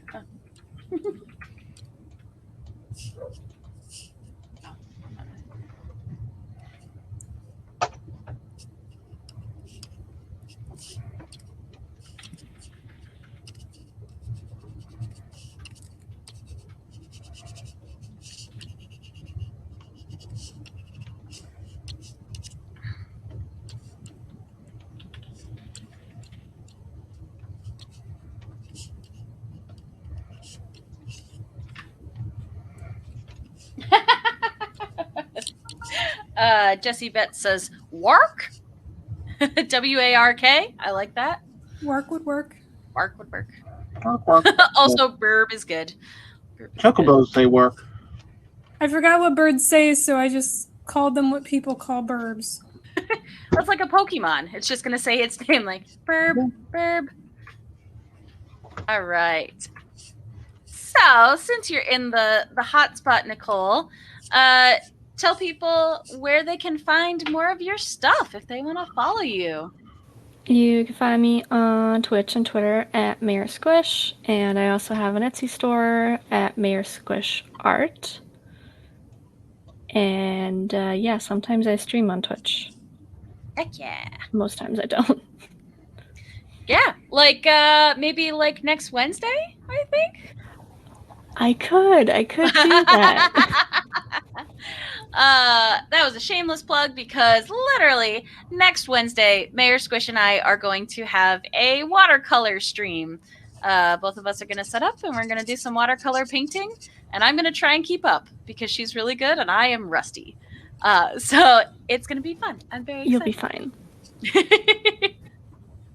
It's abstract. That's what's going to be my takeaways. It's abstract. Kia, where can people find you? Mainly on Instagram at Kia Creations, though I'm Kia Creations pretty much everywhere. YouTube, Tumblr, and even Twitter, though I don't use it. So you can find me there. And I had fun drawing this guy. Like I said, I've never drawn a Dragonborn before, played or drawn one, so it was definitely new. Definitely interesting. And if people want to hit you up after you have caught up on Mermaid, what is the best place for people to reach out to you to get commissions? Oh, yes. If you're interested, then Kia Creations on Instagram is the place to do that. There you go. And Idaho, where can people find you? You can find me on Whifflepossum on Instagram. That's the best place to contact me. And also on Squish Beans on Twitch. Not to be confused with Mare Squish. Squish Beans is a dog reference. Or husky. I found that funny. Come here. I'm like, oh, we already have a squish on here. My wife's going to get mad. All squishes are welcome. All squishes are welcome. Squish-friendly atmosphere. Yes, we are all squish inclusive. And if people want to contact you about either being a part of your D&D campaigns, Idaho, or maybe want to have you as a DM, what's the best way to do that? Yeah, the Instagram and I guess also on Discord, the Whifflepossum on Discord is a good place to contact me, which I'm on your Discord, so they can find me through there.